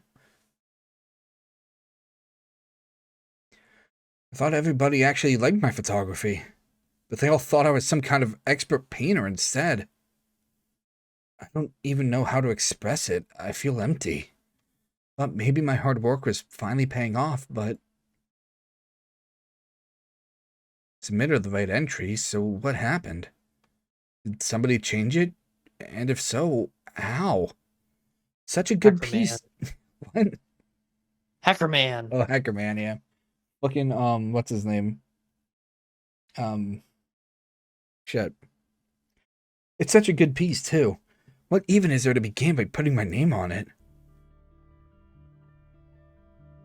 I wander aimlessly through the halls. The thought of missing lunch passes through my mind, but there's a different sort of emptiness pervading my stomach. Why is this rattling me like this?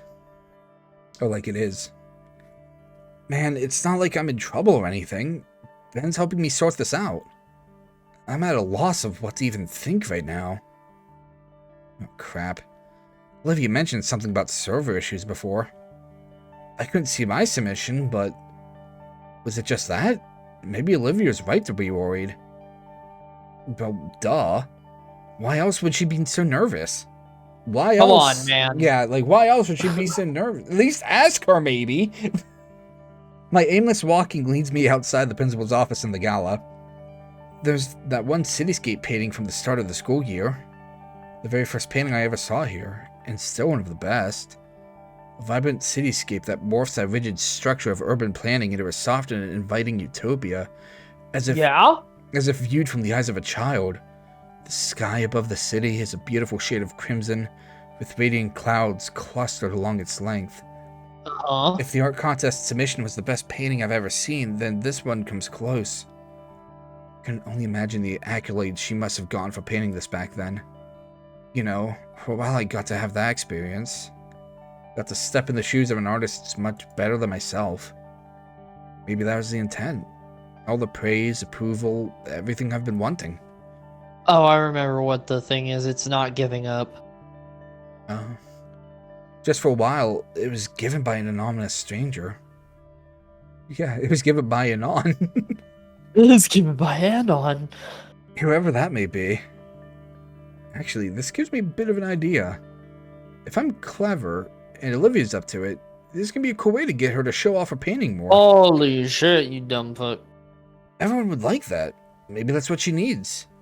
I could act as, like, a professional publisher for her, so she doesn't have to deal with people. Wait a second. Yeah? I peeled down the empty hallway. I need to find Olivia. She couldn't possibly.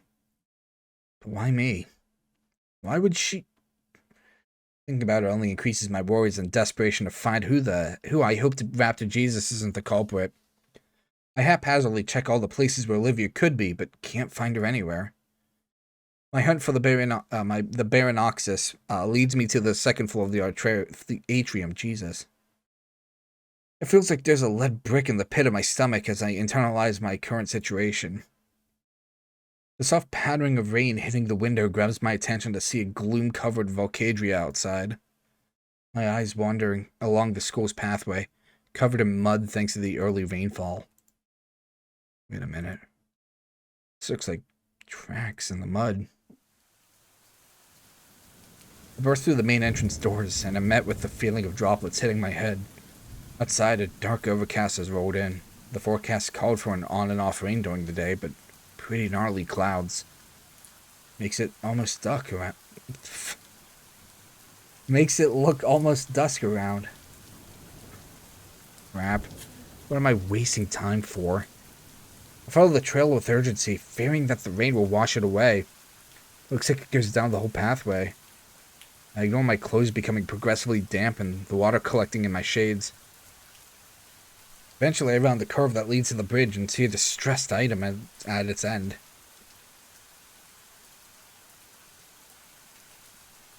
A wheelchair. Olivia's wheelchair. Empty of the occupant, toppled on its side. A new fear grips at me, born from the mental imagery provided by the sight. Those cruel thoughts push me up the steps faster than humanly possible, even as my rational mind tries to reassure me. Running across the deck, my breath is caught in my throat when I reach the middle. She's on the ground, head slumped down. There's damaged and soaked school supplies scattered all over the walkway. Oh God, is she okay? My foot shifts, trying to force me closer. Slowly, her head lifts up to the sound of my shoes squelching on the floor. Oh. Inko. Her tear-stained eyes stare at me with a dead expression, and her voice sounds weak. Olivia. I feel like I can finally breathe again. Slowly, Olivia pushes herself up, and I notice she's lying atop a pile of paper shreddings. The feeling of relief slowly fades away, and I remember just why I was looking for her. We stay silent, only staring at each other as the rain continues to bear down on us.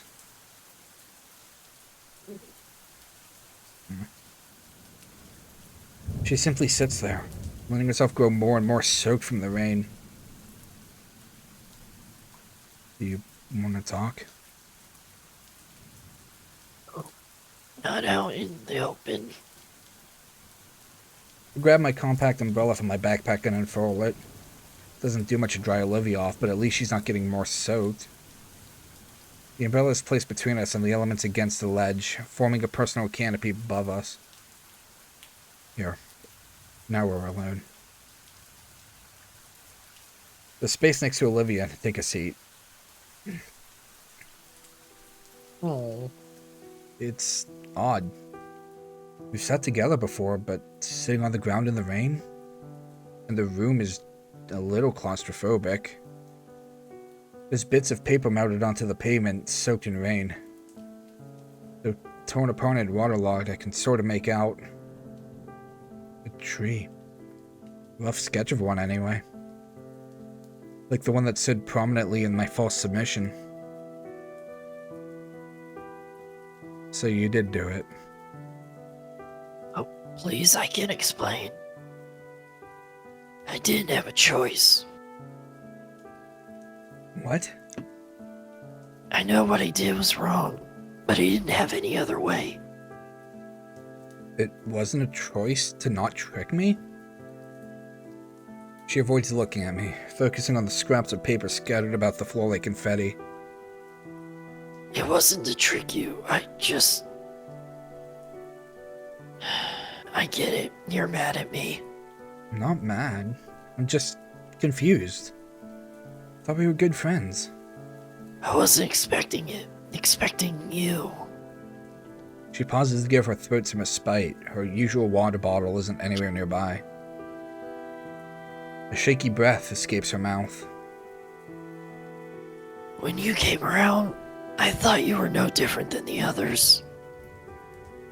That you were some self-centered, pretentious midwit who only cares about his image. That's when I got the idea of using you to swap out your art with mine. You didn't seem like the kind of person who cared about how he gets the image from others, just that he gets it. Her description of my character feels really reductive, but the ache in my chest tells me it hits a little too close to home. But that's not what I think of you now. Hmm? Idakon's the one person I can trust. So when he went to bat for you, saying we'd make good friends, I was worried. What's so special about this guy? I honestly got scared he'd be wrong. That you just, like everyone else, that you'd be just like everyone else, and I'd be setting myself up for failure. But worse than that, Inko, I was afraid he'd be right, and I'd have to face what I'd done to myself. And now I've gone and done something like this. Switching my contest entry? She nods, swallowing hard. I wasn't thinking. Suddenly, everything was out of balance. Everything I'd created, all my work, my own little world was suddenly changing, and I had no control of it. I just had to do something. I didn't know I was doing that. I'm sorry. She stops to process my words and continues. I knew I'd get caught. Stupid. I was hoping for it even. Someone to figure out that it was swapped so it would be changed and everyone would be none the wiser. She turns to face me, her silver eyes welled with tears. I'm sorry. Please don't hate me. I just don't want to go back to being the person I used to be. The person who didn't care about hurting you. Her head tilts downward with a violent hitch of breath. Ivory claws extend and grip at my knees in a painful display, and yet Olivia chokes back any sound she'd make. Her body shudders with every heavy breath from her, and I realize that every last defensive barrier she had was completely gone. Olivia's laid herself bare, leaving only the crying girl desperately trying to silence her pitiful tears. Big choice.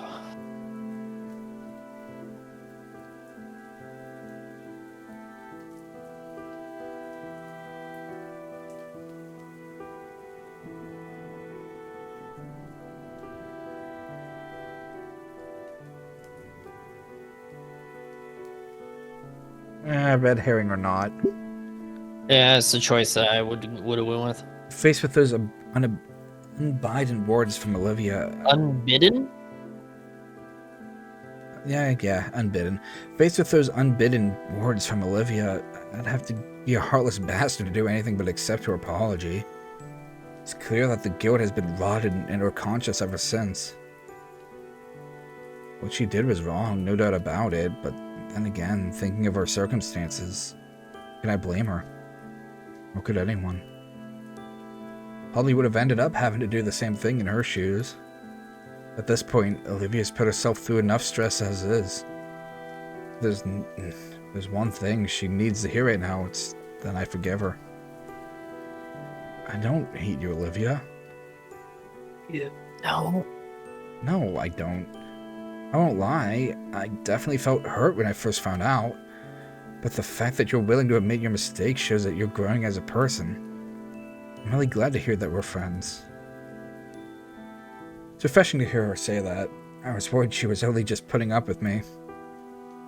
Olivia seems understandably puzzled over my lack of anger towards her. Figure you'd be more upset.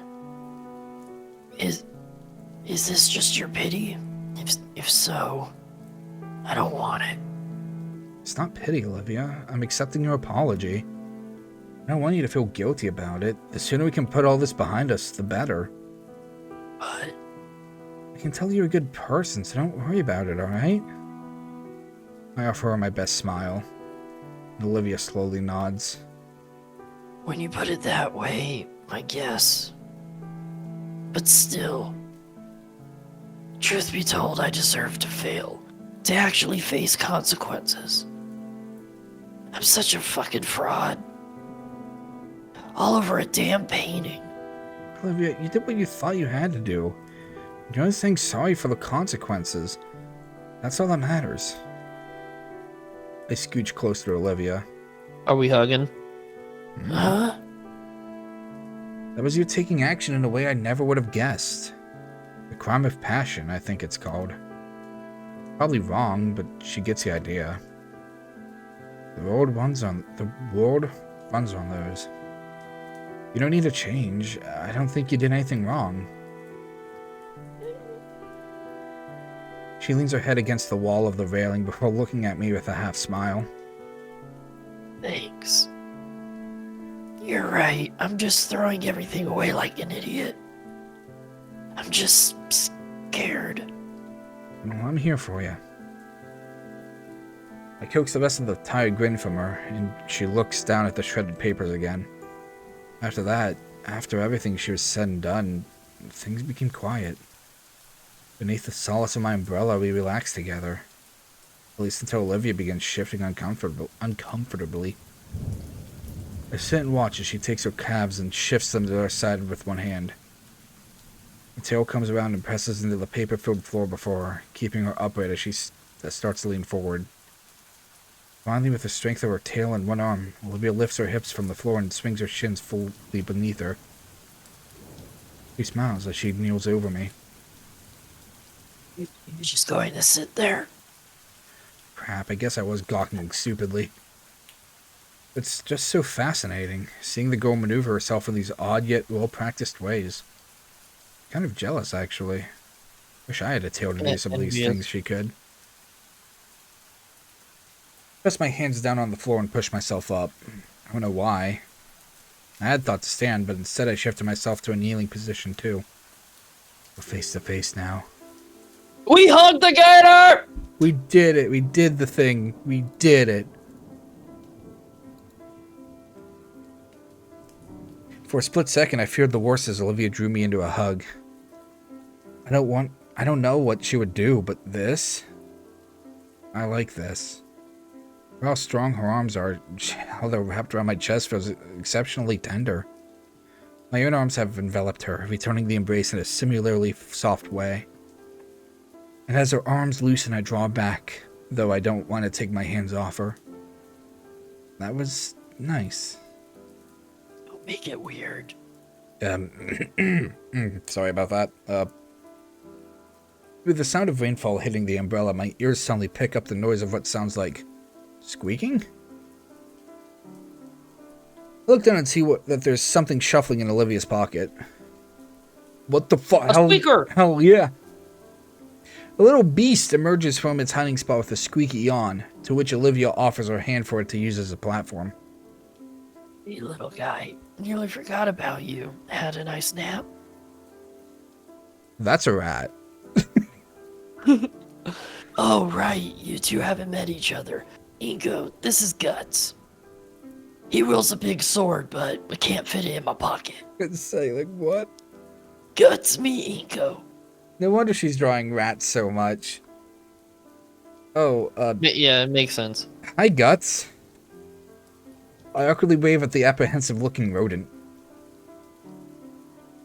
Olivia lifts Guts to her shoulder gracefully, like her hand as an elevator for him. You brought him to school? Well, yeah. I just really needed him today since, you know, all the crap that's happened. She gives Guts a few scritches under his chin. I bring him sometimes when things get rough. And nobody noticed? You haven't. Touché. Touch it. Edekon did once. He just told me not to let him run around the school. Otherwise, he would be considered a health hazard or something. The tardy bell rings out in the distance. We'll wait for our next classes. I'm sure Edekon will understand. We should probably get back to class. Here, hold this. I give Olivia the umbrella so she and the rat can stay dry while I go fetch the wheelchair. We did the thing. We did the thing. But now it's settled some into the mud. This wheelchair has definitely seen better days. After dusting off the dirt and pooled water the best I can, I make my way back. Thanks. She offers the umbrella back, but I make sure to hold it above her. I keep the wheelchair steady with one hand as Olivia climbs into the seat, using her tail to help herself up. Oh. We stand in the rain in silence for a moment, only sharing content glances. Only sharing content. So what do we do about the contest now? That's a good question. It doesn't matter anymore. We already completed the game. Yeah, game's over. Thanks, everyone. Yeah, short playthrough. Ben was there when I saw my name on the painting. He already went to tell someone. So, like you said, no harm, no foul. What about your own submission? I ruined it. I scratched the back of my head. It wouldn't have won anyway. It's just a picture. Oh. I thought it was pretty okay. Hearing those words from Olivia sends a strange flash of heat to my face. It's not unpleasant, but again, those honest words from her really do cut through me for some reason. Thanks. A loud squeak draws my eyes to Guts as he stands atop Olivia's shoulder. You too? A wry smile stretches across Olivia's face. I think it means Guts is saying it's actually so-so. Hey. Cut him some slack. guts. Inko didn't have any time to make anything for the contest. It's got some high standards. Yep, that's why I've gotten so good. The sheer absurdity of it. I don't know which of us broke first, but our laughter fills the air, heard only by us as the rainfall cuts off all the other noise. So, now what? I don't know. I don't want to go yet. Still pretty worn out. Worn out? What crosses my face as a wicked idea comes to mind. Super wicked. Well, too bad. What? I walk around behind Olivia, grinning like a mad idiot. Inko, what are you doing? Inko? Inko? Her head tries to follow me as I stand right behind her chair. I figure that pushing your chair around is really tiring, so how about I help you out? Olivia blushes and looks away. Fine, but just for today. Returning to the campus was certainly awkward. Passerbys shoot us looks. It's not the most common sense to see a girl in a wheelchair just roll on in, sopping wet and tracking mud in. More likely, though, it was because said girl had taken to using my umbrella to hide herself from those looks. She was already extremely red in her face. It was a conundrum. Drop the umbrella and let people see her? Or keep it up and draw more attention? I shall name it the Nito Theorem. She's gonna kill me if I ever attempt to publish it. By making our way back to Olivia's current class, she simply shook her still concealed head. I didn't really have much of a choice. From all that I knew of the girl, her last classes were all on the upper levels. And she was in possession of the elevator key. And I was in possession of the weakest knees here in St. Hammond, at least according to Coach Solly. So I reordered my current photography class. On the way over, she keeps bending her head back to peek at me, like she's making sure I'm still there. Knocking on his closed door, the pterosaur professor didn't even bat an eye at the poorly hidden girl. He simply stepped aside and let us through. Ben was looking our way, but I chose to pay him no mind. After everything I heard, Olivia didn't even register he was there. She simply rolled herself to the back of the classroom and threw a door into what I'd always guessed was Idicon's supply closet. You know what? I'm an idiot. It's a dark room, isn't it? The stares of my other classmates abated thankfully as our teacher continued his lecture. Taking my own seat, I focused on Idicon. As much as I could, at least. My mumbled thoughts kept me distracted the whole period. Just before the bell rings, Idicon stares me dead in the eye.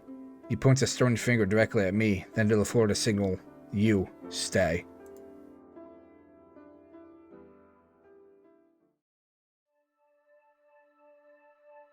It's time for murderous Edicon. Oh, okay. Oh, I need water. Blah, blah, blah, blah. Once everyone else has left, he closes the class door and locks it. So what the fuck's your problem? What's your deal, huh? Trying to sue my wife? I'll kill you. I saw her blushing. So, care to explain? Explain, sir? He opens the door in the back and signals Olivia to come on out. The mud, the drenched clothes, the declaration of sanctuary. I was having a bad day. She's looking a bit better, still drained, but she's not shivering. Her rat sits in her lap, and Idicon extends a finger down to scratch under its chin. I can see that. He takes a seat against the nearby desk and waves a hand for Olivia to go on. When she doesn't, he shifts his head to me. I look between the two of them. Mr. Idicon's expectant leer, and Olivia's pleading eyes. Ultimately, I shake my head in the negative. I just helped Olivia get out of the rain. Yeah, of course. He slouches further atop the desk. Let me tell you some other time. Sure. Whatever it is, whatever it was, Looks like you're recovering pretty well. Olivia doesn't answer verbally, instead giving him a bashful smile and nod. Was it about your work again? Yeah. Oh, this girl. He turns to me and points a thumb at her. You know, the work she's so concerned about absolutely wrecks the grading curve in my class. For the sake of the other students, I had to put a limit on extra credit assignments. Really? Yeah, never before would I even consider such a restraint. Why punish someone for working too hard? I would think to myself. And 4 years ago, this little green goblin comes rolling into my class. Half a semester and more than a few angry calls from parents later, my hands are tied. Young lady simply does too dang much. Olivia smiles, but doesn't look up from her pet. Is that much better than all the other students? Well, no. I don't grade by technique. If I did, you'd be in big trouble, Inko. Olivia's work was very good, even then. But the main thing I admire is how motivated she can be. I haven't seen someone so enthused to just paint in years. Certainly haven't seen anyone so enthused I had to change the rules like that. You were worried it'd stop me. Was I? That definitely sounds like me. But it didn't stop you. Not even a little. That year you even got me to see some things differently. I don't think I ever did anything like that. You did when you came in after class that Friday before Mother's Day. Take a look at this. I'm handed the quill pen, and the first thing I note about it is how soft the feather portion is. It's a special pen you always use. It's actually for my wife. Whoa. You have a wife? I know, right? She's right there. Yeah. Right there, yeah. Inspecting it close, I can now see more of the intricate details. From the faded engravings on the shank to the maintained but worn point. Oh, he's got a shank! Get him! It's well made and kept, and yet the feather and brass showed its age. She came in that afternoon with a whole stack of crumpled painting drafts, so frustrated that she couldn't get it right and so determined to make it perfect. I say, any of these would be great. Your aunt would love any of these. And she fires back. I'm gonna give this to you, seeing how it's technically an Olivia line. Okay. If it's not good enough for me, why would it be good enough for someone I love? I did not have an answer. So I tell her to take a step back. We take a few hours to go over fundamentals once more. I send her home to try getting it right over the weekend, and come Monday she returns and hugs me first thing. That Friday night, though, what she said was on my mind. I talked about it all night with my wife, and that morning I decided to make a change for myself. My wife was molting at the time. So there was, no. Oh no, yeah. Is that natural? So there were always a new feather or three on our blankets each morning. I took the biggest one, preserving it right, got a bit of help to make it into a real pen. And I've used it ever since. Helps me remember to do my job right, for the people I care about, for the people my students care about. I think what it was, it's that childlike reasoning that comes so naturally for the youth. That reasoning, it makes a type of innocent, earnest dedication, something I think I'd lost for a while. Don't give me so much credit. You haven't lost it, have you? Yeah. Good. Don't lose it from me, okay? Okay. Itikon yawns and stretches. You feeling alright to go to your next class? Yeah, I'm ready.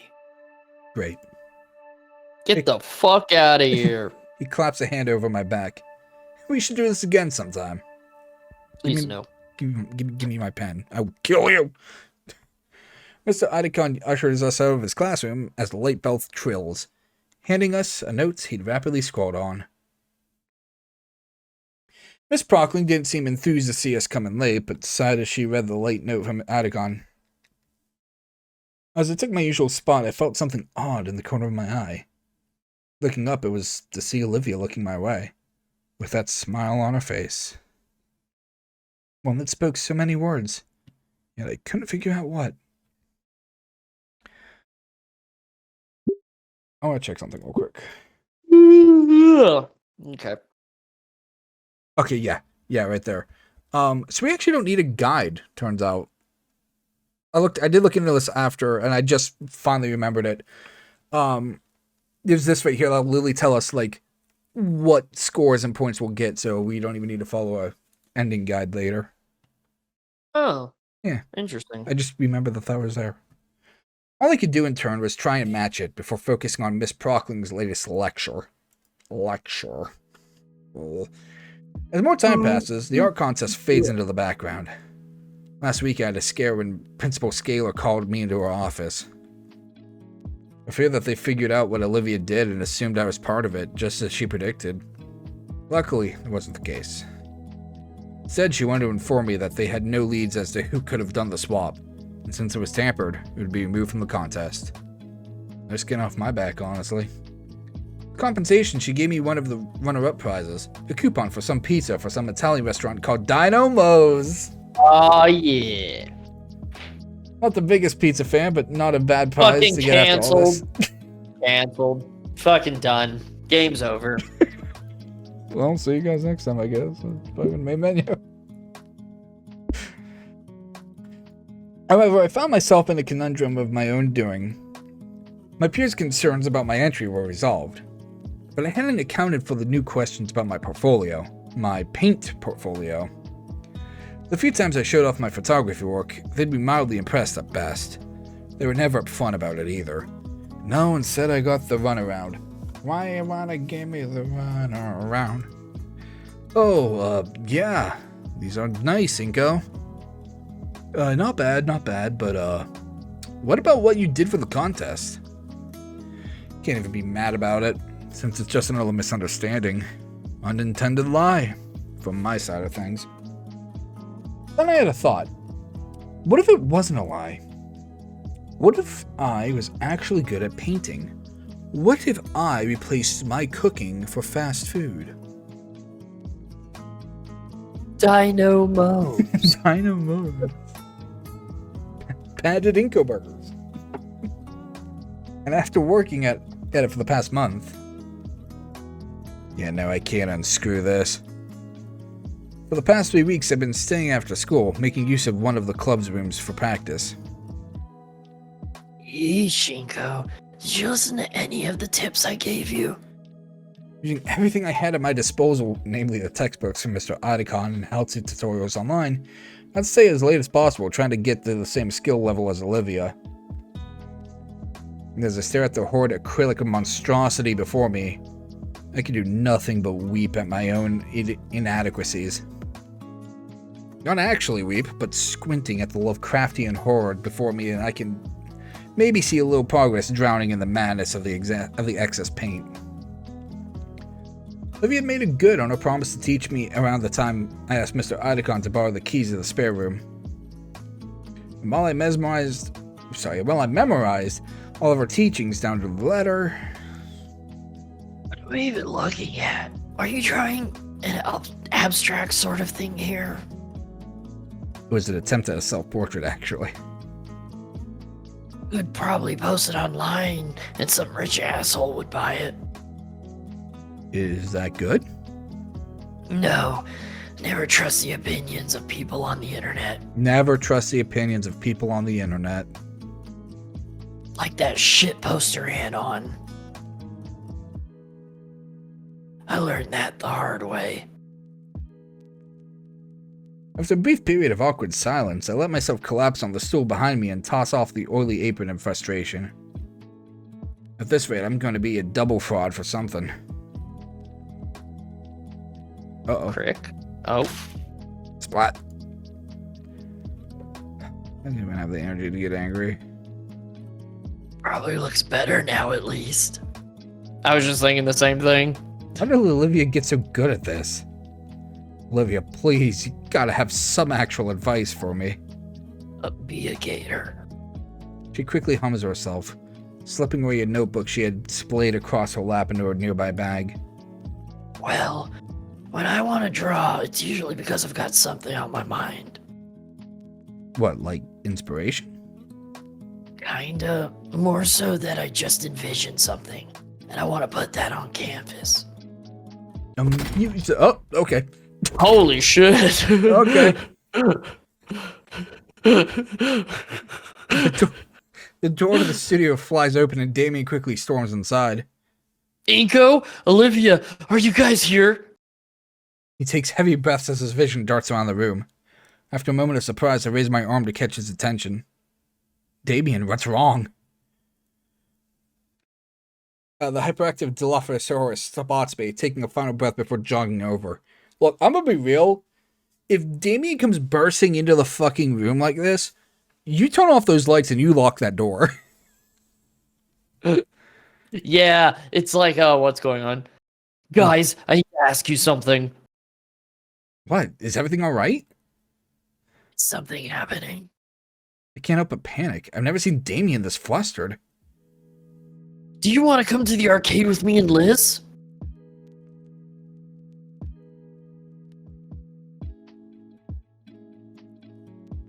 Is that it? Yeah, that's what I said. Wait, when was this decided? I thought something bad had happened. Nope, just asking. Liz already has a car prepped and everything. Liz can drive? How? Why not? She probably can see everything. Just stick her head through the sunroof.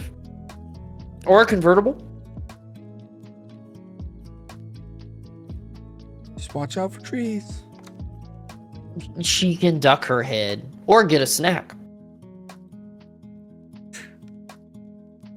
Probably should have expected that, but still. How'd you know we were here? I didn't. I just kept opening doors until I found you two.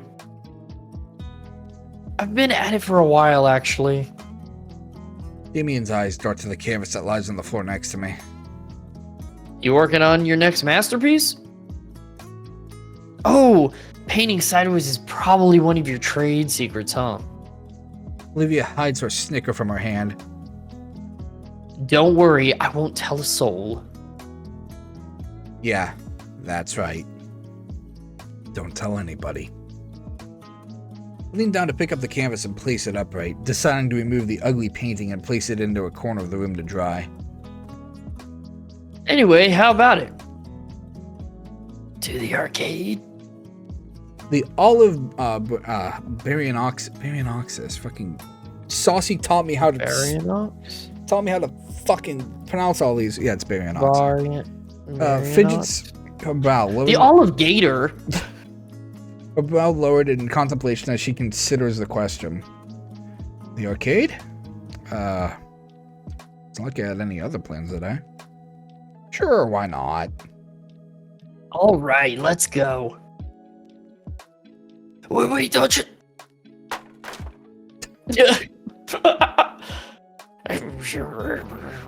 Inko, Olivia, there you are. Damien was taking so long to get you, so I was about to come find you myself. My car is only a coupe, so we will have to attach a belt to you and the tow hitch, and should be fine, right? This time both Damien and I are wheezing for air. Despite Olivia's protests and hesitation, Damien has wasted no time in grabbing her by the handlebars and sprinting for the exit. I had chased after them, all the while Olivia screamed like a banshee as she was pushed through the hallway at the breakneck pace. Yeah, just... Oh. Whew. Take a deep breath and stand upright. Olivia's claws have dug into her armrest, and she's definitely trying to kill Damien with her glare, which he happily ignores. Why didn't you just message me or something? I wanted to, but... Didn't want to ruin your concentration, man. So instead you kicked the art room door open? Yep. Liz had the good grace to look embarrassed on Damien's behalf. But yeah, I gave you a little extra bit of time, right? You've been staying late forever now. Can hide the wince. It occurred to me that more people would notice. Relax. Not like you're the only one. Yeah, I sometimes need to stay behind for student council and club meetings. Right, sure. So, come on. The car's in the student section. The Dino duo start toward the student parking lot, heading towards a rather old but well-kept sedan. Olivia grumbles silently to herself, but follows after nonetheless. Come on, dude. It'll take a few minutes to get Olivia in, and then 30 to get to the arcade. It won't take that long, damn it. Olivia huffs and wheels herself to the passenger side, opening the door for herself. Do you need any? It's fine. To punctuate her statement, Olivia uses her strong arms to lift herself on the armrests. Then, with more grace than I thought possible from the olive-scaled girl, she managed to flop down into the passenger seat. I stare at the abandoned chair, wondering where to put it. I've got room in the trunk, Inko. Get in. Yeah, they put the wheelchair in the In the chair, they buckle it. the back seat. Yeah. The trunk lid pops up with a heavy thunk to puncture that. It takes me more time than I'd like to admit to figure out how to undo the locks to actually collapse the chair. I like how they're just letting him do it. I mean, you'd think Damien would be used to this sort of thing, so you just be like bloop bloop bloop, lift, put in. Look, But if he's gonna they're end up dating this Gator, he's gotta learn to work the chair. right, and that's why I'm thinking, like, do they know? They saw from the window up. He hugged the Gator. He's on the right path. Gotta make sure he has Dino Nuggies labeled with Fang's name on him. Look at Damien's looking outside. He sees the hug and he's like, "Yep, at least getting ending 3."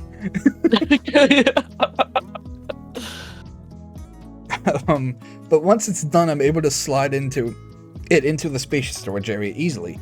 Damien had already hopped through the window of the front passenger seat by the time I'm done, as if he'd practiced the maneuver. Big clacks. Big clacks. I simply open the door behind Liz's seat and watch as a pile of soda cans empty onto the pavement below. Sorry, those are from this morning.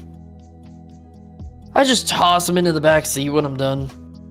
Surprised Liz doesn't make you use a bag. I do.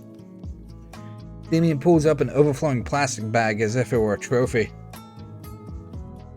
Why haven't you tossed all those bottles out already? I'm saving them for a project about recycling. Plus, I'm also going to use a couple of them for a sculpture. It saves me the trouble of going out and finding aluminum. And I get to drink as much soda as I want. Don't really see anything as Damien scoops out the rest of the cans.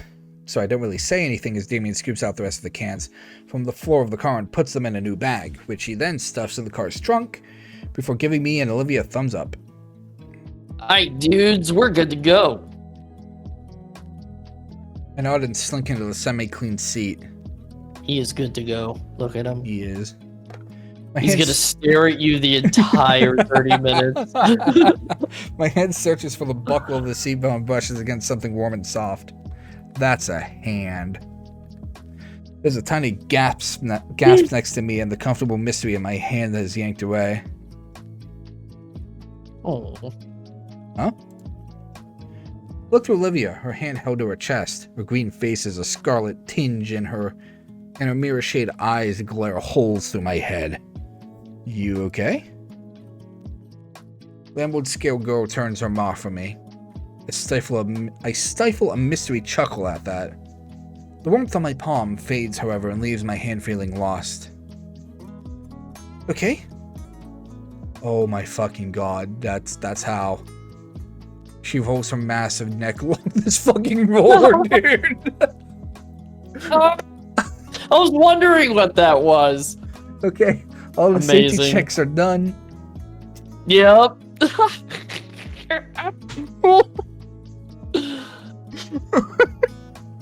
Get you a girl with a coil neck. Dude, that's so good. That's so good. This gets in the I wonder driver's if that seat. hurts. Probably not. Yeah, it's just like a snake, right? It's probably like my neck would hurt or something. But we don't have long enough necks for that. Liz gets in the driver's seat and grips the steering wheel. Outside, she's craning her neck to check on the mirrors and tires. Wait, Liz drives with her head sticking out the window? Liz pokes her head in. What's that? Her neck snakes inside and coils around the hook in the middle of the car. Then with practiced motion, her neck continually coils till her head sits atop the neck roll, as if no different from someone putting on shoes. Kind of looks like a giant scale-covered scarf. There's even still enough space for her to see the windows and check behind her. Inko? It's nothing important. Alright. But, the city, right? Actually been wanting to see it a bit more up close for Idacon's class. You know how much gas money you'd burn through to take a detour around here? Like $5.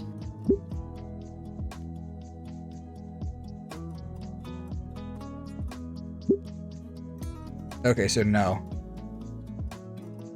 Good, because neither do I. Let's do it. $5. Wait, what? No! I barely have enough as is. $5. The view on the way is fine. I'm looking forward to it as well. You sure? Yeah, I'll point out some stuff I remember along the way. You're my tour guide now? Don't make me change my mind. Glad that's settled. Everyone buckled in, right? Liz pulls away from the school parking lot, starting down the opposite direction I've always entered and exited. Weird to think, but the edge of my world was as close as the right turn out of my own school. But again, still haven't been living here. I'm 14 and this is deep. Anybody want a station? Don't think I've ever listened to the radio here either. Liz and Olivia hardly seem to glance in Damien's direction as well. Suit yourselves. Within the span of a few seconds, the natural ambience of the road is replaced by the loud sound of decades-old rock music, sending vibrations throughout the car and everybody in it. Just as fast as it comes, however, it stops as Liz haphazardly yanks the volume knob counterclockwise, turning the music down to a bearable level. Damien frowns for a moment, but he doesn't seem to contest her decision. What the? I turned off all the notification stuff except for messages and calls. And between all the people I messaged, there's only one who isn't inside the car. Checking the screen to see... Any song requests, man?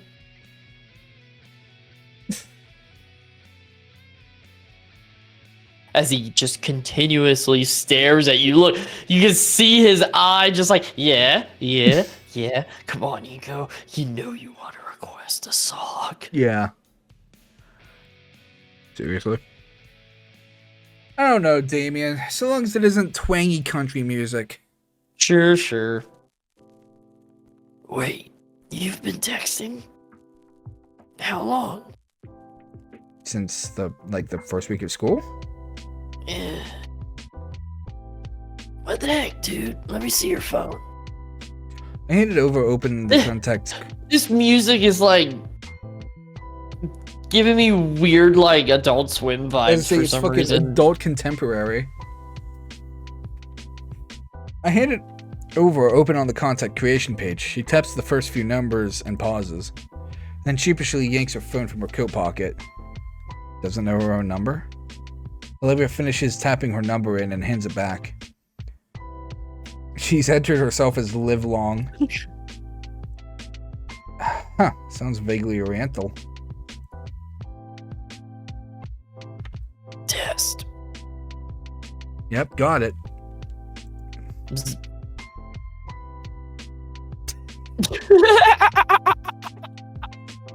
Oh, Olivia, very cool.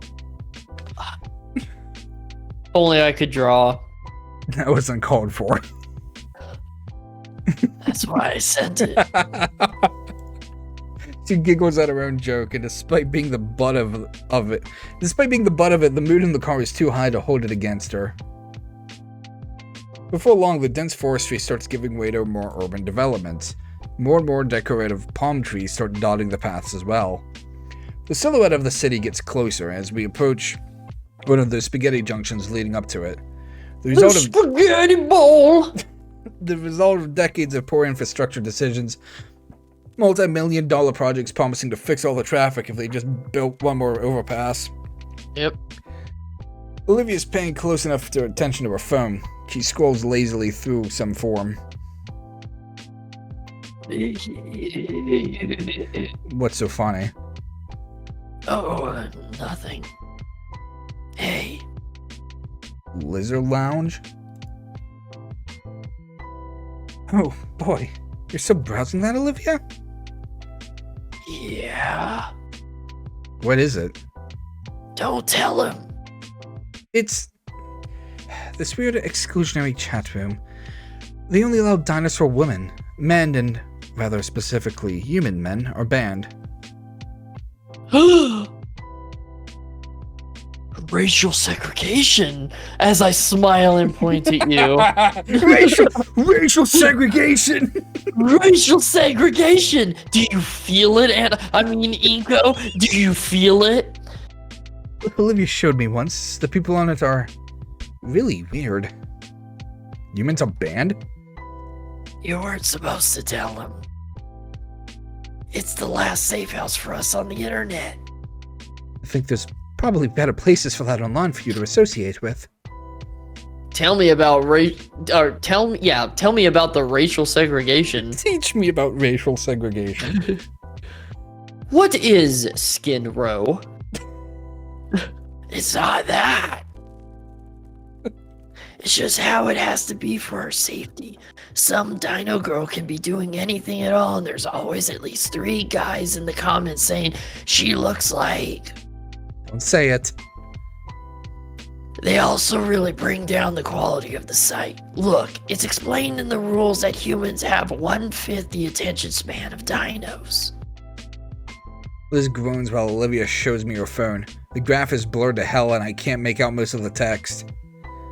I don't know how I feel about all this. What's not to get, Inko? You're racially segregated. Think about it. You're in history class. It sucks. So you just remember, wait a second, I'm human, and stop listening. I wish I could do that. According to Lady Hitler, here you can. It's just a funny group of women like me, all gators. Wait, hold on. So Hitler like exists in this universe? No. Well, yeah, probably. So like, what kind of dinosaur do you think Hitler was? One of those little tiny, raptor-y things. Oh, from the Lost World that grouped up on the little girl at the beginning. Bitch, yeah. Lay off, let me have it. Okay. You don't really believe that stuff, though, do you? Not really. It's just the rules of the place, alright? Okay. I mean, how are they gonna... It's the internet. How are they Really? not, like, gonna know you're a dino? Exactly. Olivia sticks the phone back in her pocket with a huff. Was the ride to the arcade always this long? I think we're about 20 minutes away from the arcade still. It's only been 10 minutes, and we're already on politics. Don't worry, Inko, the water fountains are integrated. Wow. Shut up! Damien cackles to himself. It's so bad. It's really dumb, but it's funny. That's like a car full of white people. just ragging on their other race friend. Curb. Whenever you're driving me to the Grand Canyon, Yeah. and I'm not gonna tell you at all. I'm just gonna look at you and just be like, "Tell me about racial segregation." Big hole. We're gonna go to Big Hole.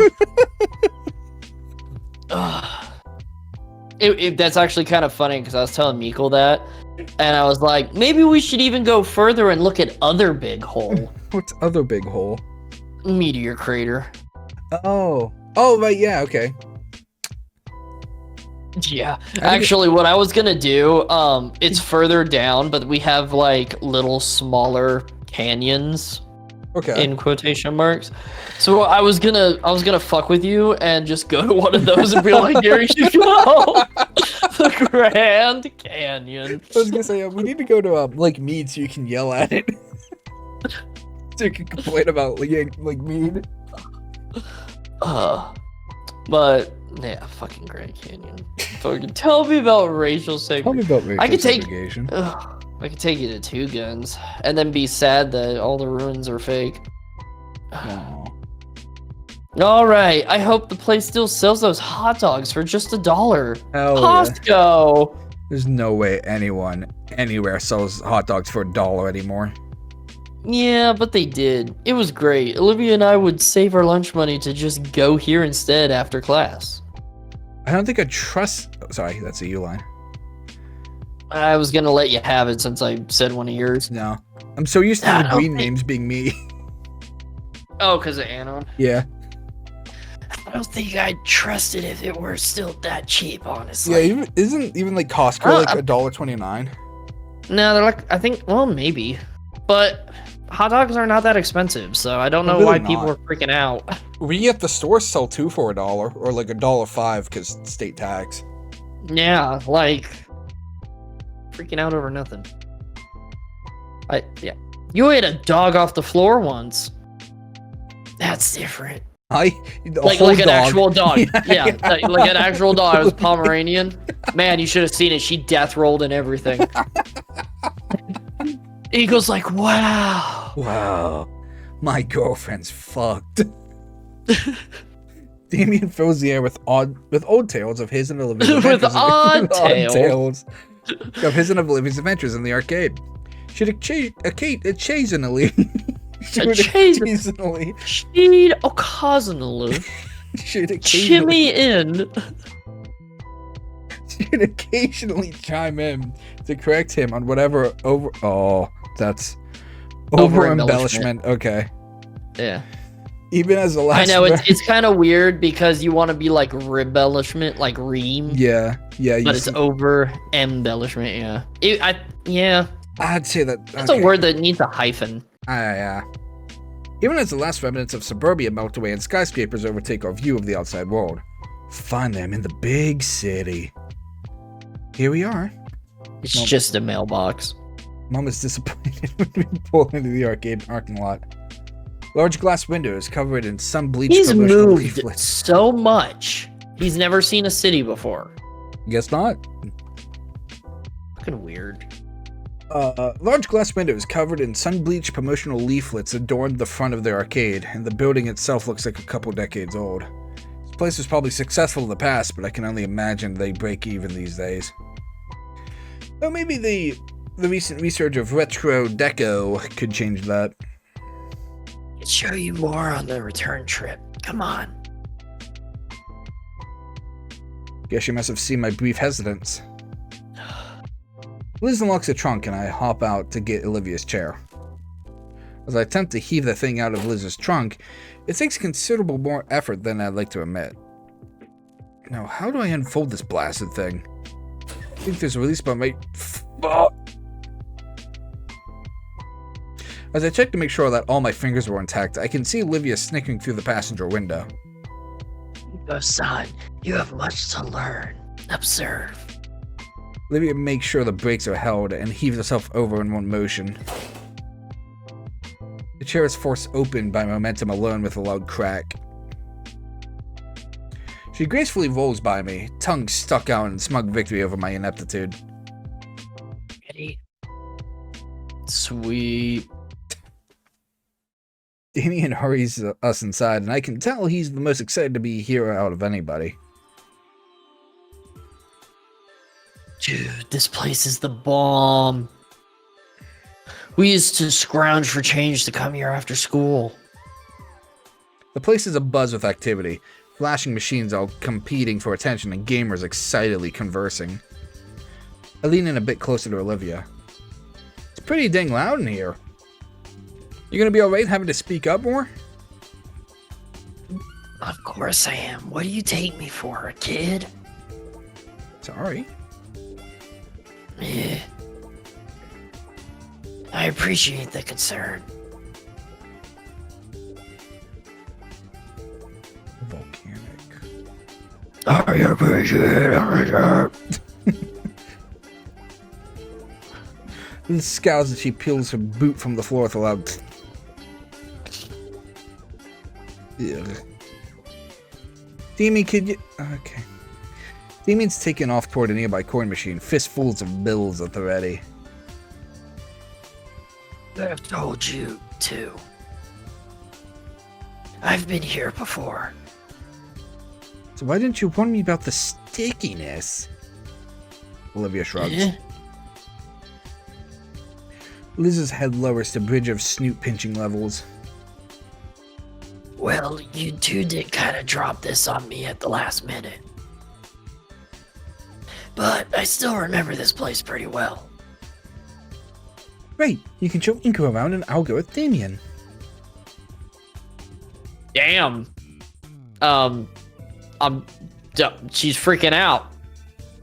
Liz meekly puts her pointer fingers together as she looks at the salmon-filled teen.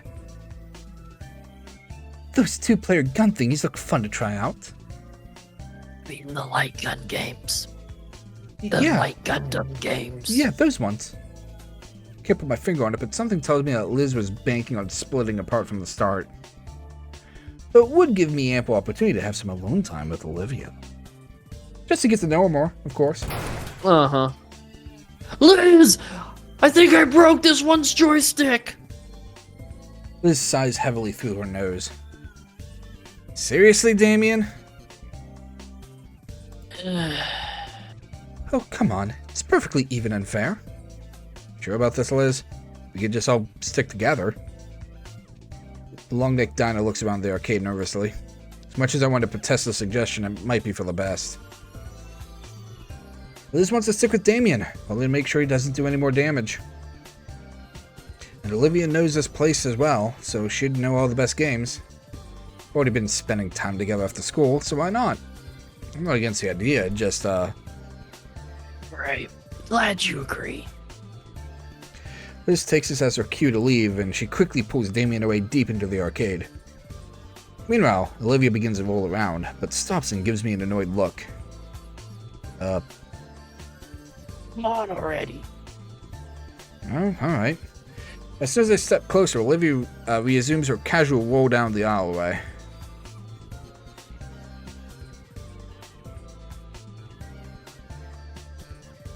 This thing right here. What? What? I Is that can't the one see I your... th- Oh, Is the that- one next to him? Yeah, is that the one I think it is? I don't know. No, it kind of looks like this one too. No. Yeah. Olivia's eyes seem distant as she looks over the various game cabinets in the room. Silver irises dancing to and fro, a soft hum resonating from her mouth. I try and follow where her gaze lingers, but she seems to be constantly drifting to something new every other moment while deep in her own thoughts. And as we carry on slowly, the creeping awkwardness in my stomach gnaws away at me. I've no clue what to do right now. The point of this excursion was to relax. It feels rude to interrupt her, but she definitely knows better than me. Say, Olivia. My voice brings her back to the current moment with a start, her hands maneuvering her chair around to look at me fully. What game should we try first? Oh shit, Boss Coffee! Hell yeah, Boss Coffee! The Baryonyx shrugs her shoulders. Anything. Okay, then how about one of your favorites? My favorites? Yeah, you used to come here all the time. I'm sure you've got some that you prefer. The look of surprise from her is quickly hidden by her turning her chair back around. Fine. My favorites then. My favorites. She pushes, My favorite. she pushes a wheelchair with purpose towards a particularly large screen in the corner. Looking at it closer, there's a large block connected to it, and dull multicolored sticks hanging off the sides with wires. Oh, damn it. I look up at the title above the screen. Ruin Robbers. The more I look at it, the more I see where splotches of fresh paint barely cover a poorly done marker graffiti. Olivia's pout is so prominent as she glares at the base of the funny-looking block before the screen. They updated it. So it should be better then, right? Mm. Her pout breaks, transforming into a depressed frown as her eyes seem to gloss over. I follow her gaze to the metal plate at the base to try and better understand. She looks pretty well maintained, if you ask me. Something wrong with it? We added a foot pedal for the cover action. I test the plate, feeling it slink down, and notice the video demo on screen changes to a screen with a bunch of ass with numbers next to each instance. This sucks. Olivia's hand curls into fists as she glares at the machine. A twinge runs through my chest when I look back to the frustrated dino girl. One aspect of her favorite pastimes has been changed in a way that almost robs her of it. The thought strikes a painful chord in my heart, though I know I had zero hand in the game update. All the same, to see the clover scale girl look so morose. I turn my eyes away from my feet, the sensation leaving as I do, and a flash of brilliance overcomes me as I look at my loafers. Hey, I got an idea. She cuts me off with a growl. I know what you're gonna say, and the answer is no. So you're willing to just give up because you can't play it easily? Yes. Olivia's response leaves me a bit floored. Her hateful eyes leer venomously at her former favorite game, but I know my idea will work. Okay, you play it then. You play it then. But you've been paying attention? I can't. I'll handle the pedal work. Olivia's words are left hanging as she tries to visualize what I'm saying. Her confused gaze wanders between me and the flat rectangle on the floor. The whole time she looks so goofy I have to withhold a chuckle in fear of her clawing me. She must have realized, though, as she snatches the light gun from my hand, her cheeks bearing a red hue. One? Yeah. She looks at the light gun in her hand and takes a deep breath. You better do your job right, Inko. I will not. I give Olivia a nod and she wheels herself right next to the arcade machine. Give me. She reaches out for my hand and goes to take it before I can respond. She takes it for a split second and then moves down to grab my waist instead. Wrist. Waist. Her scales are soft and cool. Hit the pedal when I squeeze. Capisce? I nod in affirmation, and Olivia blasts the start button into pieces. Not so tight. Dude, hit the damn pedal! It's like playing with a controller lag. Inko! Sorry. Holy crap, this is worse than I remember! Hi, it's me. I'm Guy That Makes Sense. Here you can see I put the respawning enemies in front of a place you're forced to cross. I came up with this idea while eating a bird. I don't even want to staple my ears to me. Fucking damn it, not again! Oh. This game sucks. You want to play again? He's a bit intense. When Olivia finally releases her grip on my wrist, I feel my blood rushing through the imprint she left. We ended up playing 4 or 5 games total. That's probably enough. I'm good to move on. You? Are you sure? I don't want to keep you here all day. Olivia looks over the machine one last time before sliding the plastic gun back in its slot. I'm still a bit disappointed they changed it, but... thanks. Alright, there's better games around anyway. Let's go. Let's go! A stray thought from before I really got to know Olivia careens to the forefront of my mind. Sometime along the way, people started calling her Hot Wheels. I don't remember really who or when. But I do know it's proof she's got that fire in her. He's just like leaning over. Just, A fire in her. Before she can roll away too far, my hand takes hold of one of the chair's grips, jolting the dino girl from her sullen stupor. Say, I've got an idea, Hot Wheels. Why don't we try the fighting game you were so good at? Fighting game, Olivia's jaw clicks shut and her hands ring together tightly. Arcade cabinets can't change, right? I mean... Her gaze turns toward the opposite end of the arcade, and I can hear the loud hollers of competition from here. Come on, Hot Wheels. What do you say? The name seems to invigorate her, her glacier irises hardening and her ivory claws touching at her wheels. An eerie grin creeps across her features, tongue polishing an incisor as her predatory eyes latch onto a particular cabinet in the far side. Olivia picks a direction and speeds off, parting the sea of sweaty dinos and leaving a small space of safety in her wake. After a short while passing some digital pachinko machines, she looks back at me for a moment as if to confirm my presence and to say, "Don't lose me." Then yanks her wheelchair to launch herself through the building towards a new destination. What? Hey! I finally give chase, following as best I can while avoiding the rest of the awe-struck players that just witnessed the high-speed dino girl shoving them aside in her wake. As we get closer, the atmosphere seems to grow thicker, the very air becoming dank and heavy, almost as if someone dialed a humidifier up to 11. For a second, I have to stop in my tracks to catch my breath and try to cool down as my shades begin to fog up. So this is the power of the fighting game crowd. High score, girl. I'd heard things, but I thought they were jokes. Through the fog, I spot Liz, or rather, Liz's head, sticking above the crowds. Yo, you found us. Getting closer, Damien and Liz, his head, come into view. Olivia stops and checks one last time that I didn't get washed away in the crowd. She then moves past Damien and Liz, coming to a screeching halt next to a particular cabinet that's occupied by someone else. She removes a shiny coin from her pocket, placing it firmly down on the controls of the current player who hardly glances at her. As I step closer, I'm able to overhear the exchange between the two dinos. The greaseball ankylosaur, without even looking away from the cabinet, starts writing off his credentials to Olivia as if it was his job interview.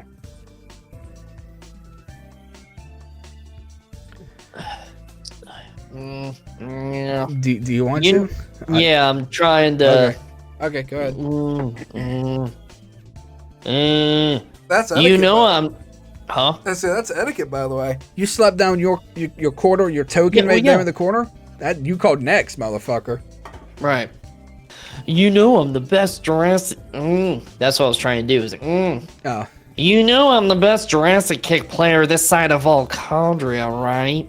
Double S ranked, 3 online tournament wins. Besides, it's 50 cents, not... Shut up and nut up already. Olivia's voice causes the ankylosaur to grimace and finally turn his head. You really want to try me? Look, The fuck was that line? Look, Tiny Tim? Look, Tiny Tim, you gotta know that I'm... Fucking Tiny Tim.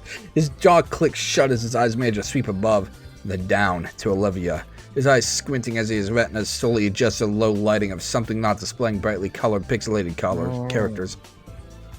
Bro, you know you can't be bringing chairs over here. Not after last summer. Olivia growls and raises her fist. I think the pale-scaled dino finally sees who is challenging him. His mouth flaps helplessly as he tries to explain himself before just stopping himself completely. Never mind. Sorry. The Gator girl sighs and taps a finger on the quarter she placed down. The rules say you can't refuse, right? His head tilts in confusion. You know, you look to be the new champ around here, right? Yeah, I am. This is a champ's cabinet, right? Damien's come over by this point, followed closely by Liz's head. Champ's cabinet? Unofficial, but that's the oldest one here. Been here since the dawn of time. It's like sacred or something.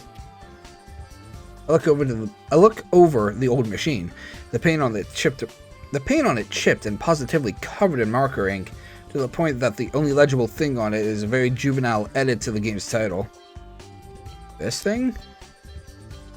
Yeah, man, they only let the head honchos actually use it. If you're spotted trying without credentials, you end up headbutted. That's bull, but I believe it.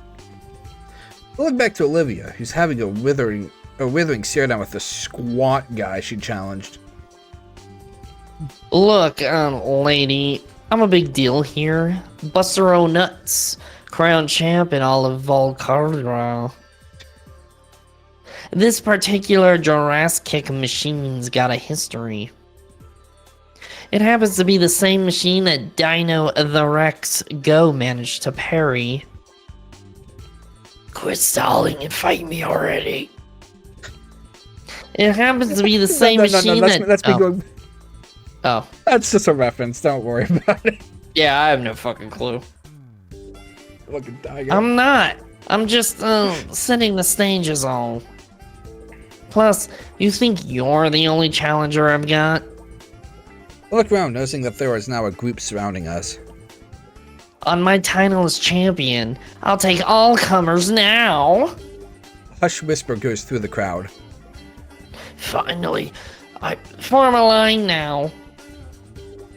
Okay. Tallest to smallest. What? No cutting. Oh, heck yeah. We're gonna wipe the floor with you, Buster. Wait.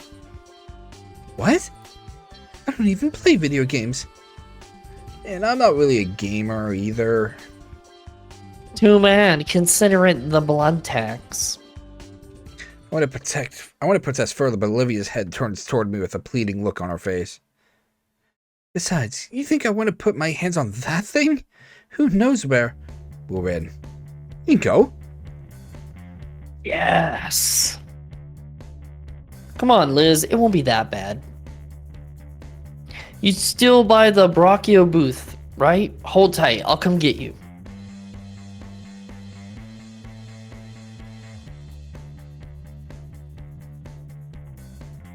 Yeah. I'm trying to just imagine the war logic here. The Brachio booth, like, they have to, like, they have to racially segregate the Brachiosaurs to a certain spot. I guess. Damien pushes Talk to me about racial segregation. Damien pushes back through the small group around us, following Liz's neck to find the rest of her. Her head swivels around and gives chase. Her pleas did not have to play falling on deaf ears. Brachio booth? The arcade's claustrophobic, so brachiosaurs would tend to bump into everything, including each other. There was some lawsuit, so now there's a few platforms placed where people like her can sit and reach everything. There's even some water fountains attached. Doesn't stop things from getting tangled when there's multiple, but it's something. Thank you for answering my concerns. Lore. Lore. If only you thought of history class that way. In the end, Liz must have relented because she shuffles up with the rest of the group. Fine, let's just make this quick. Liz reluctantly stepped forward towards the arcade cabinet, a crooked smile forming on the self-proclaimed champion's face. Doesn't take long for Liz to completely lose. The large Ankylosaur's hands move like a blur as they dance across the controls, pummeling their digital opponent into the ground. As boastful as he was earlier, he at least proved that he was skilled at Jurassic, the screen displaying perfect after only a minute against Liz. Liz crosses her arms and starts heading back to her old seat in the booth, head in tow with a pout. Buster leans his head back against his clasped hands to make a show that it was no big deal. Next victim. Damien struts to the cabinet and jams his hands in the pocket for this change. Is there a whole piggy bank in there? Haven't seen your group around before. Tourists? Huh? Oh, nah, Liv and I used to come here all the time. Life's been tough, you know, so we got some friends to come along this little trip down memory lane.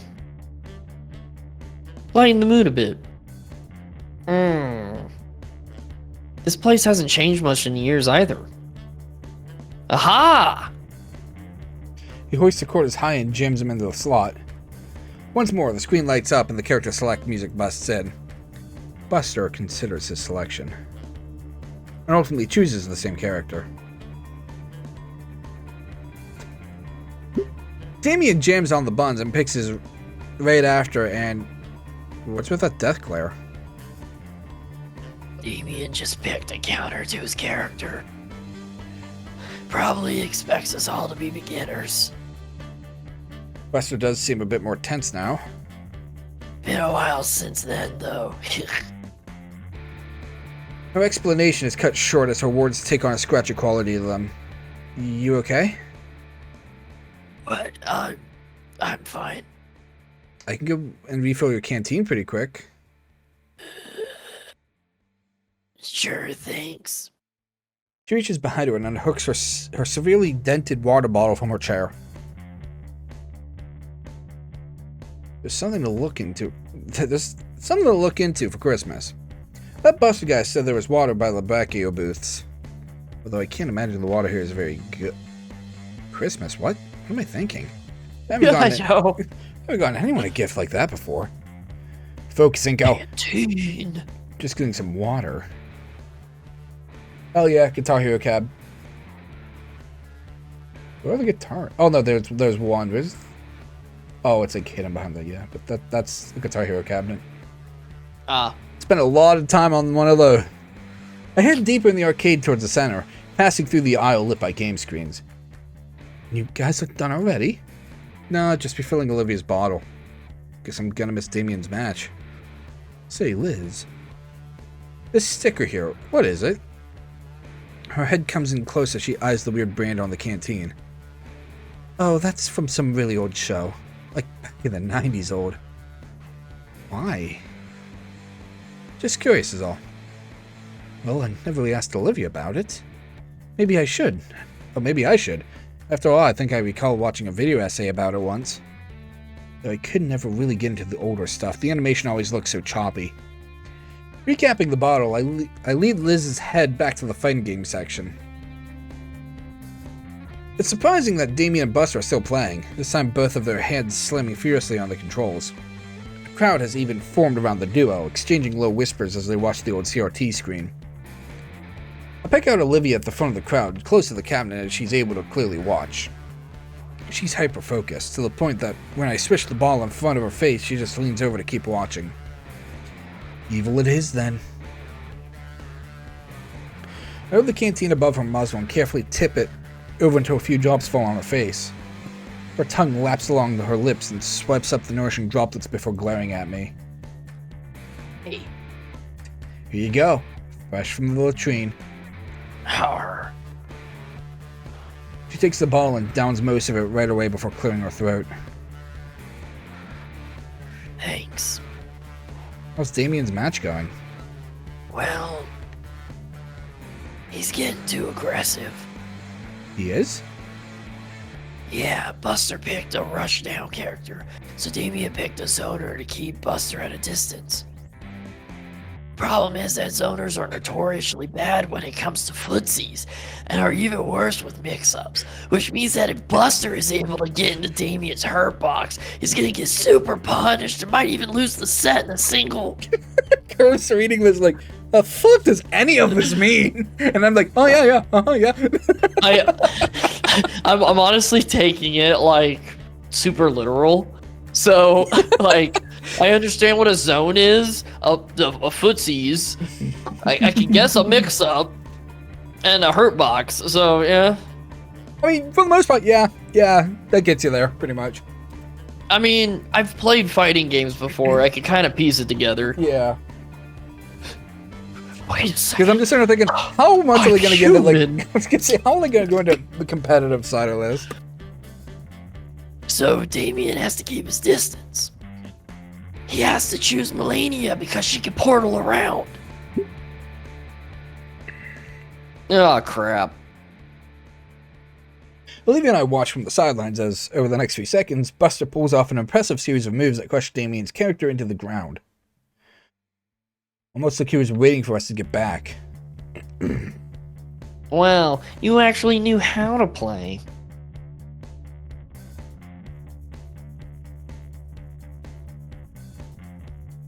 Sorry, just had to get some gunk in my throat. Buster jams an accusing finger my way, as though marking me for death. You're next. Damien's expression carries a hint of disappointment as he steps away from the cabinet, but he quickly peps up and reassumes his usual jovial self. Just me and Olivia left. I nervously step up to the cabinet. A plethora of characters in various fighting poses stare back at me, each with their own promises of victory. I recall an old saying Coach Solly had said, If we do not know what we are doing, then the opposing team certainly can't anticipate our future actions. That was Yeah. that was good advice, Tanner. Huh? I tap my joystick over till a large question mark in the middle of the screen is highlighted, to the astonishment of spectators and my visibly nervous opponent. The game begins, and my opponent beside me seems exceptionally calm as he manipulates his controls. Compared to me, trying out every button and stick input to figure out what the heck I'm doing, unlike Damien, who Button mash it. Yeah, you'll be surprised how far button mashing can get you.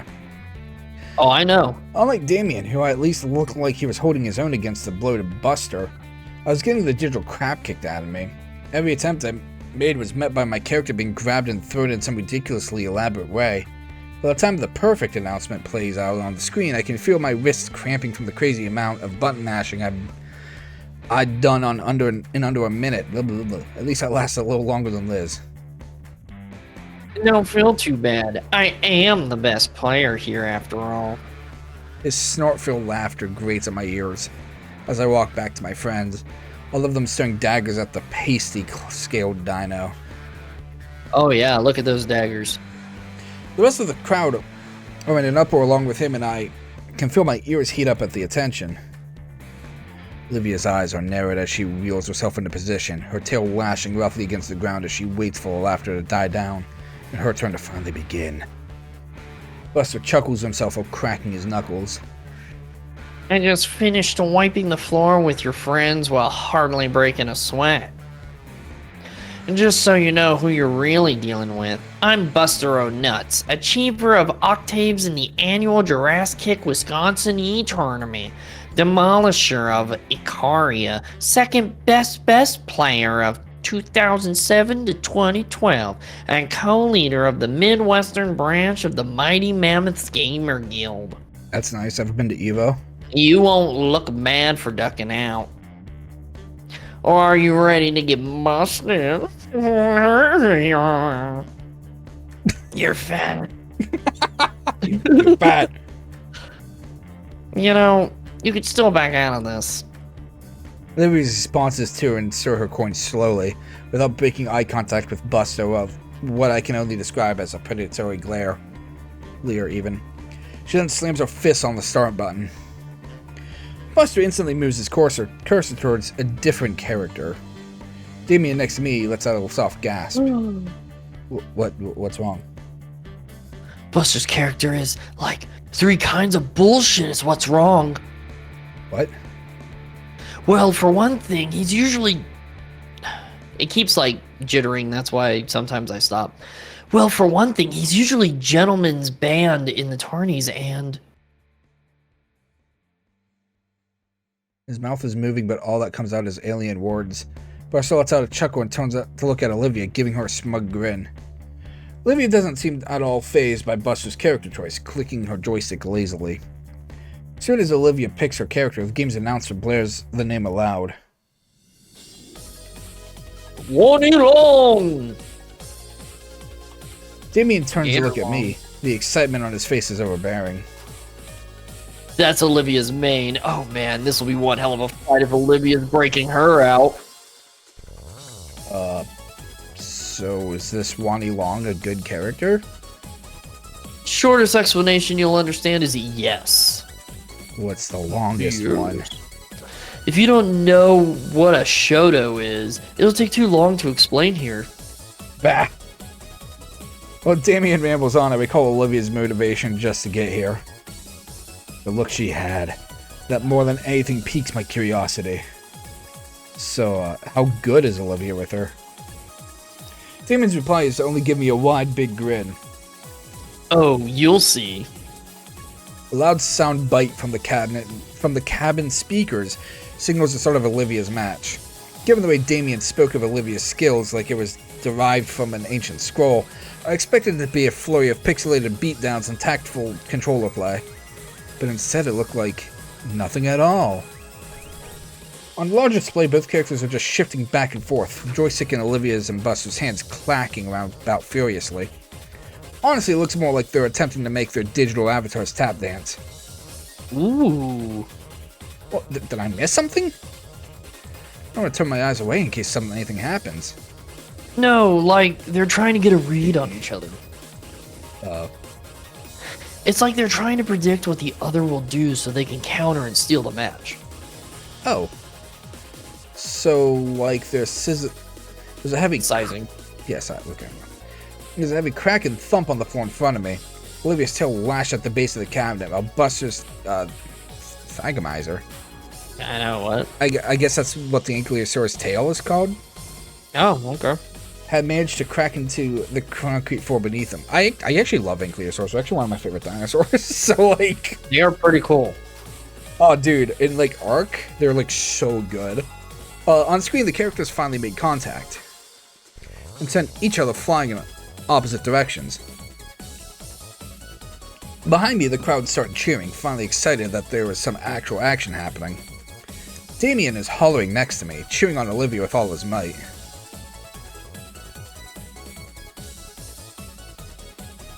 There you go. Thank you. The excitement dies down again as the duo reassumes their cyber posturing. My eyes darted between Olivia and Buster. Olivia is completely absorbed in the match. Her eyes are wide and full of killing intent. Buster, on the other hand, seems like he can barely contain his fury. 10 seconds on the clock, Olivia comes in clutch, punishing Buster's character with an impressive string of attacks. He manages to get away with a single pixel of health just as the time limit runs out. Winner, Wani long. The crowd goes nuts as Olivia's victory is announced. You know what? I can't help but cheer along with them. Olivia slumps back on her mobile seat and lets out a sigh before returning to her original position. Buster lets out a snort, twists and stretches his neck, and cracks his knuckles before once again gripping the controllers tight. Round 2. Fight. Clash and trash. The crowds return to the more silent state of observing the match closely, only low murmurs as they gawk at the two highly skilled players. The words passed around to reach me, attempting to draw my eyes away. Weird for him. Surprised he's not doing the... Is he playing with her? Come on, Olivia! Damien's shout above the rest for them nearly blew my eardrums, but I shared his sentiment as the stylized characters exchanged simple blows. The timer continues to tick down, Buster once again being put on the defensive. With how all the previous bouts went, Buster always had control of the cutthroat level of offense, but I didn't think of him being this passive. The countdown once again hit 0, this time with Olivia's character slouching in defeat and the crowd cheering again, though less enthusiastically than before. You got this, Olivia. Just one more win and you're a champ again. Olivia's shoulders tense up at what he said, and all eyes stare directly at her.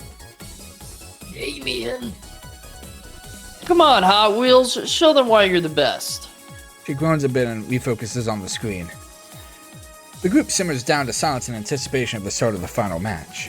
The sudden silence that actually catches me off guard for a second, long enough for my own doubts to catch up to me. Buster's playstyle. It's like he's not really trying. The match starts and the hype flares right back up. It's stupid of me to even think, as he's a gamer bro champion type. He's got way too much to lose. And yet... Hey, Damien. Yeah? You notice anything off about how Buster's playing? You notice it too? Guess I'm not just paranoid then. Like, I didn't really watch your match, but was he always so... Passive? No. But like, these two are crazy good, so maybe this is all mind games. As if he's going to throw the game and let her win.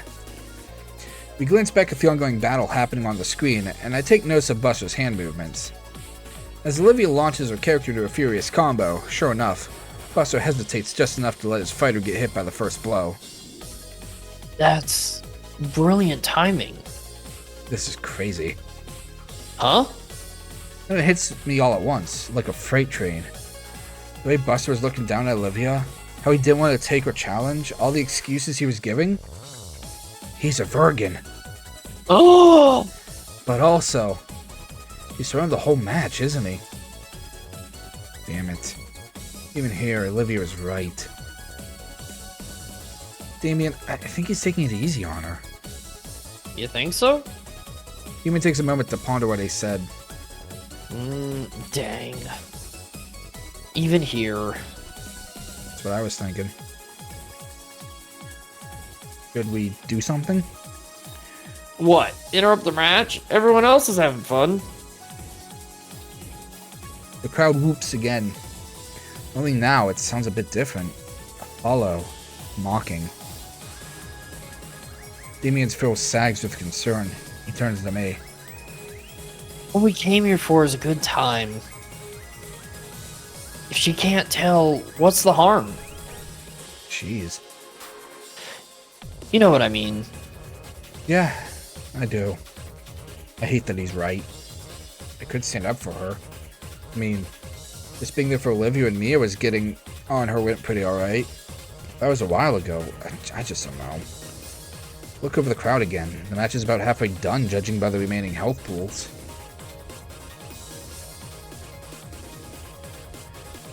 She's in the zone. Don't bust her out of the zone. No, even if this Buster loser wants to give Olivia special treatment for her disability, I'm not going to overcompensate for her sake. She hates that. As for the game, though, it's a bit disappointing, but what can you do? It's just one match. I've had plenty of fun with Olivia today, and I'll have fun afterwards as well. Just focus on that in the game. On display, watch Wani Long do some crazy gravity-defying rising spin kick. Doesn't this imply the nickname Hot Wheels was also given out of pity? I was thinking that too. Discarding that thought. Yeah, I was gonna say, because Wani Long sounds like it's supposed to be Chun-Li. No, I was thinking if he's thinking that now, Yeah. could that be the same situation back then? Yeah.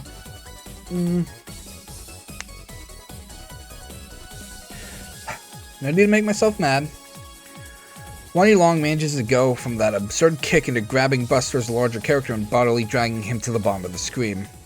The arcade machine replays the impact landing thrice, and even in slow-mo. Winner, Wani Long. Buster throws up his arms in defeat. Well, you got me. Looks like I underestimated you. He sticks out a hand for Olivia. When she goes to grab it, he shakes it from... They shake hands. Thanks. You're pretty good too. Buster raises her arm like a wrestling champion. The gathered crowd bursts into cheers once more. Damien too. Consider if he just forgot? No, he has the right idea. I'm not going to be a stick in the mud about it. Alright, that was awesome. Hey, you know they sell food here, right? We should get some snacks to celebrate. Yeah, you were talking about the hot dogs earlier. Well, I was smelling grease. I was just assuming it was. He takes his own order and starts marching off in another direction. Damien, wait for the rest of us!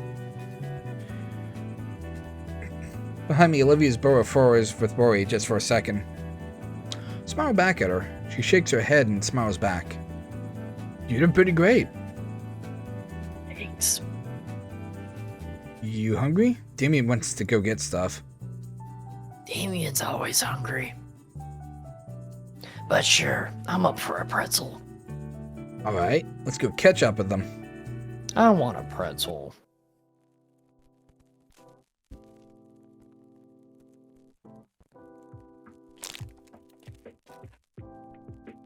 The snack bar is a small cutaway from the rest of the building, segregated by different segregated Racial segregation. by different cell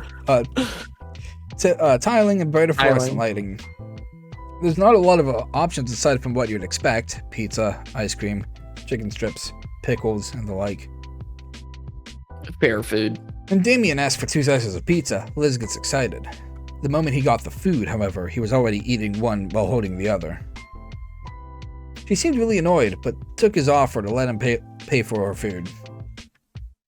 He offered to pay for Olivia and myself, but the last thing I want for him to do is drain his wallet any further, knowing their living situation. What do you mean? I know. Like- What? What? They seem pretty well off in all honesty. Yeah. What the fuck? It's barely over $10, so it's not like it bothers me. Olivia had gotten an order of chicken wings slathered in hot sauce. I just went with the classic chicken strips and one of the sodas I recognized from the school vending machine. We take a seat at one of the few open tables, and I struggle not to think about how often they're cleaned. Damien doesn't bother sitting with us, he just heads right back into the fray with both arms occupied by his dinner. Liz follows after Damien to keep track of him, at least her head does. Olivia barely even sets her tray down before... I suddenly shift myself away from the maelstrom of molars and claws. Damien probably said he'd cover the mule because he knew Olivia would get like this. He? Thought you wanted a pretzel. Sheesh. Sheesh, Hot Wheels. Would you like some actual meat on that? I didn't even know wing bones could get that big. Olivia responded by snapping the bone in two between her teeth. The mirror squirts out a little, and she has to get a napkin to wipe her cheek. Suddenly, my own chicken tender meal looks even more unsavory, so I push it aside and closer to the toothed tornado. It only takes moments for her to accept my offering with no manners whatsoever. There you go. You don't mention it. So, after we finish, any other plans? Olivia ponders my words while rolling a bone around her mouth like it's a lollipop stick. It's just a chicken bone, Inko. An oddly large chicken bone. I don't know. I've basically done all I want to do by now. Damien's probably got another 20 minutes before he burns out. I'm cool to hang here, unless you want to do something. Nah, I actually don't play games much. Me. I had fun playing with you, though. Me. Also you. Olivia looks away for some reason. We should do this sort of thing more often. Yeah. Of course. I've had this much fun outside of my previous schools, mainly because I never have had many friends to hang out with. It's kind of sad. It is, but it looks like moving here is a change for the better. Plus, it's just fun hanging out with you. Though stained with sauce, Olivia's lips curled into a smile. And Liz and Damien too, of course. Though I have to admit, with the way Liz gravitates towards Damien, it's almost like she had this all set up. It is very much seeming that way. What do you mean? Well, Damien and Liz are pretty close, so maybe she's using this as an opportunity for them to get closer? Almost like we're on a double date or something. She jerks back to me, completely attentive. Did I say something? Really? I just love how it went from shocked to her getting closer, eyes getting wide and cute with blush on her face. Really? Yeah, it's kind of funny. Since we hang out together pretty often, people might start thinking we're together. Something whips into my back. Olivia grabs hold of her tail. Crap, sorry. Oh, she's excited. Yeah. I had fun today. Going out like this for the first time in ages. Seeing this place again. It's nice. That Buster guy said they renovated it a bit in the last few years. Has anything else changed?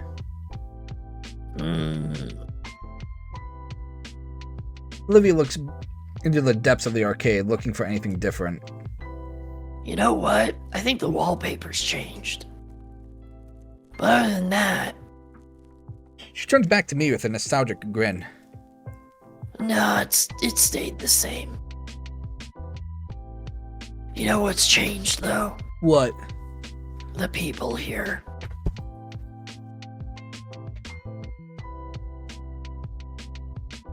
Oh, I Why is he looking employees? Olivia. No. Self-voicing disabled. Fuck.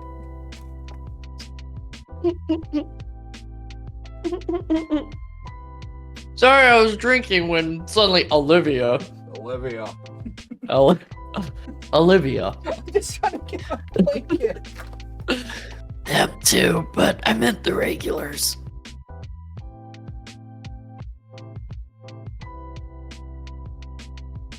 Just trying to get the blanket my chair rolled over. The regulars, Inko. The regulars. When we came here, the place was always more.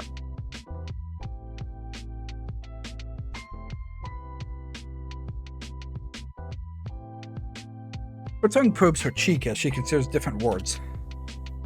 More hectic? No, more packed. It was so easy getting through here today. I recall her almost running some people over to get across the building. And with the look she had back then, I don't think she didn't notice if she had. Olivia's gaze lingers back towards the arcade machines. Then every machine was crowded. It was a lot louder, and there was always this something in the air that had everyone excited. What about when you and that guy were playing Jurassic? Okay, yeah, it was like that. But way more. Like, it felt like every machine had a crowd around it. Everyone just getting crazy, and it was always a pain to wait your turn. With the heaviest of sighs, Olivia turns back towards me. It just feels empty, like everything else nowadays. I mean, empty is good. You'll be able to get around easily. Near hit and runs notwithstanding. Personally, this place feels crazy to me. Even here in the tiny food court, I can feel the rumbling loudness of all the people here resonate through my body. The only response was a non-committal hum. Olivia handles her flask carefully, staring at the sticker I'd noticed earlier with a wistful look. Remember that Liz mentioned about it being from an old show she watched? Say, I noticed that sticker when I went to refill it. What's it from? Oh, that. It's from some old anime that I remember watching growing up. It's nothing really special. From some anime, huh? What's it about? What is it about? Oh, look at her eyes. So this girl named Kagome falls into a well and meets a dog boy named Inuyasha. You want to know? It's about this pirate. He wants to find the One Piece. The One Piece is real. I almost said incogni. Incogni, the One Piece is real. Sure. I never really caught on to the whole anime stuff, but I'd like to know what it's about. Can't just cancel for not liking anime. Oh god, it's Gundam. Fuck yeah! You got your pretty heroes, I get Gundam. Well, Pretty Heroes only mattered when I actually saw the movie cover. Well, if you really do want to know, it's not like any other anime. It's called Gundam. And... Oh, look at her, she's so excited. She covered fucking G there for a second. For the next 5 minutes, Olivia tries to summarize the premise of Gundam in detail. Yeah, one season of it. One episode. Given that I'm as clueless to it as I was with the fighting terminology, the plot sounds completely esoteric. The sticker is of the symbol worn by the faction of Space Noids fighting for their independence. Sounds like a just and noble group with a goal like that. Watching her talk so passionately about the series... The franchise? Oh, that's a lot. For how long? Yeah. Yeah, then when they got to the newest show, it looked interesting in the special episode. But then when the series started, they all seemingly be in a robot high school for some fucking reason. God, I wanted to like Richard Mercury. It was the only so Gundam you badly. like wanted to watch. You were I like, wanted, no. oh man, they were like, hey, we're gonna watch. So this is my thing. Dude, IBO I is so good. enjoy everything of Gundam other than the fucking robots. Okay? So it does make me sad that I can't sit and just watch Gundam because it's so fucking interesting. Okay? Right. And when Witch of Mercury came out, I actually looked past the fact that they were gonna be fucking robots, okay? Because the premise in that first fucking pre-episode or whatever was so good to me. I was like, all right, I am gonna give this one like full chance. I'm gonna get into it. Next episode shows up, they're in fucking high school. They're in robot training fucking high school. Yeah. Really? Yeah. Yeah, I was like, nah, I'm done. I'm dropping it. And like, you're not the only one. Everyone's, it's so good. And I'm like, really? You want to know what would be better? Watching actual robots, like fucking Transformers in high school uniforms, being in fucking high school. The animation's great. Yeah. I will give it that. Because it deserves it. The plot is stupid. Must win this tournament in order to marry, what is she, platinum-haired girl? Just go watch Evangelion. The better of giant robot anime. all 24 episodes of it.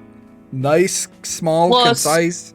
Yeah, You don't have all to follow- 24 episodes, plus 2 movies that change the ending, plus, fuck it, watch the 4 other fucking movies. Buy the goddamn soap. You don't have to follow the the Crunchyroll You know timeline. what? Even better. Oh, well, the Netflix. Don't watch the Netflix fucking dub or whatever. Fucking find original. Even better. I will meet you in the middle. Go watch Gurren Lagann. Hell yeah. No, but Go chat. watch fucking Gurren Lagann. No, but chat. All good. Follow the Gundam timeline. Yeah, I would rather just watch lore videos on Gundam than sit and have to fucking What watch the that fuck shit. is fucking Mercury? Because like Mercury's in a timeline of its fucking own. Yeah, it's probably its own separate thing. Yeah, there's IBO. And- I love IBO. Now, the games were fun. Speed, see, I've Destination. played a couple Gundam video games, Good. but I also prefer the enemies Gundams. To tell you the truth, I think we've discussed this. I am not for flashy robot. I'm more for the tank, like industrialized ones. Right, yeah. Give me that.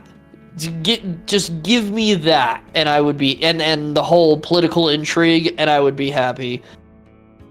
Anyways, yo, see.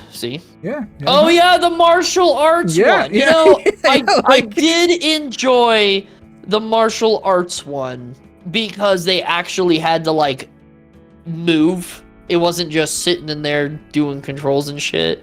So I did enjoy a little bit of that one.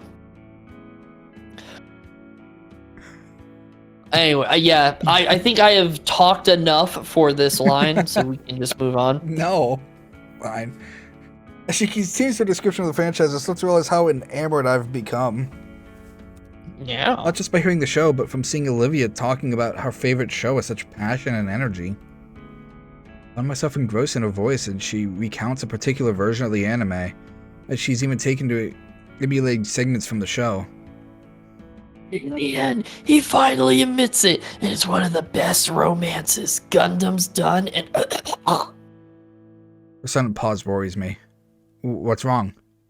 water. Nothing. It sounds like nothing, rather. Doesn't sound like nothing. Rather, given the roughness in her tone again, her throat finally ran dry. You need another refill? I'm good.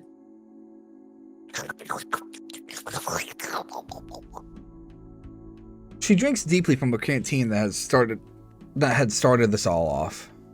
It's been a while since she'd talked herself dry like that.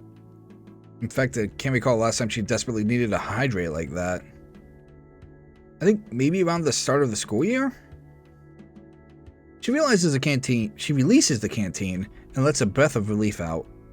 Better? Olivia nods. Yeah. Ugh. Yeah. Anyways, where'd I leave? Actually, I've probably been babbling on too long about it. Nah, I don't mind at all. I think I would rather someone explain Gundam to me than actually watch it. I think I'd have way more enjoyment that way.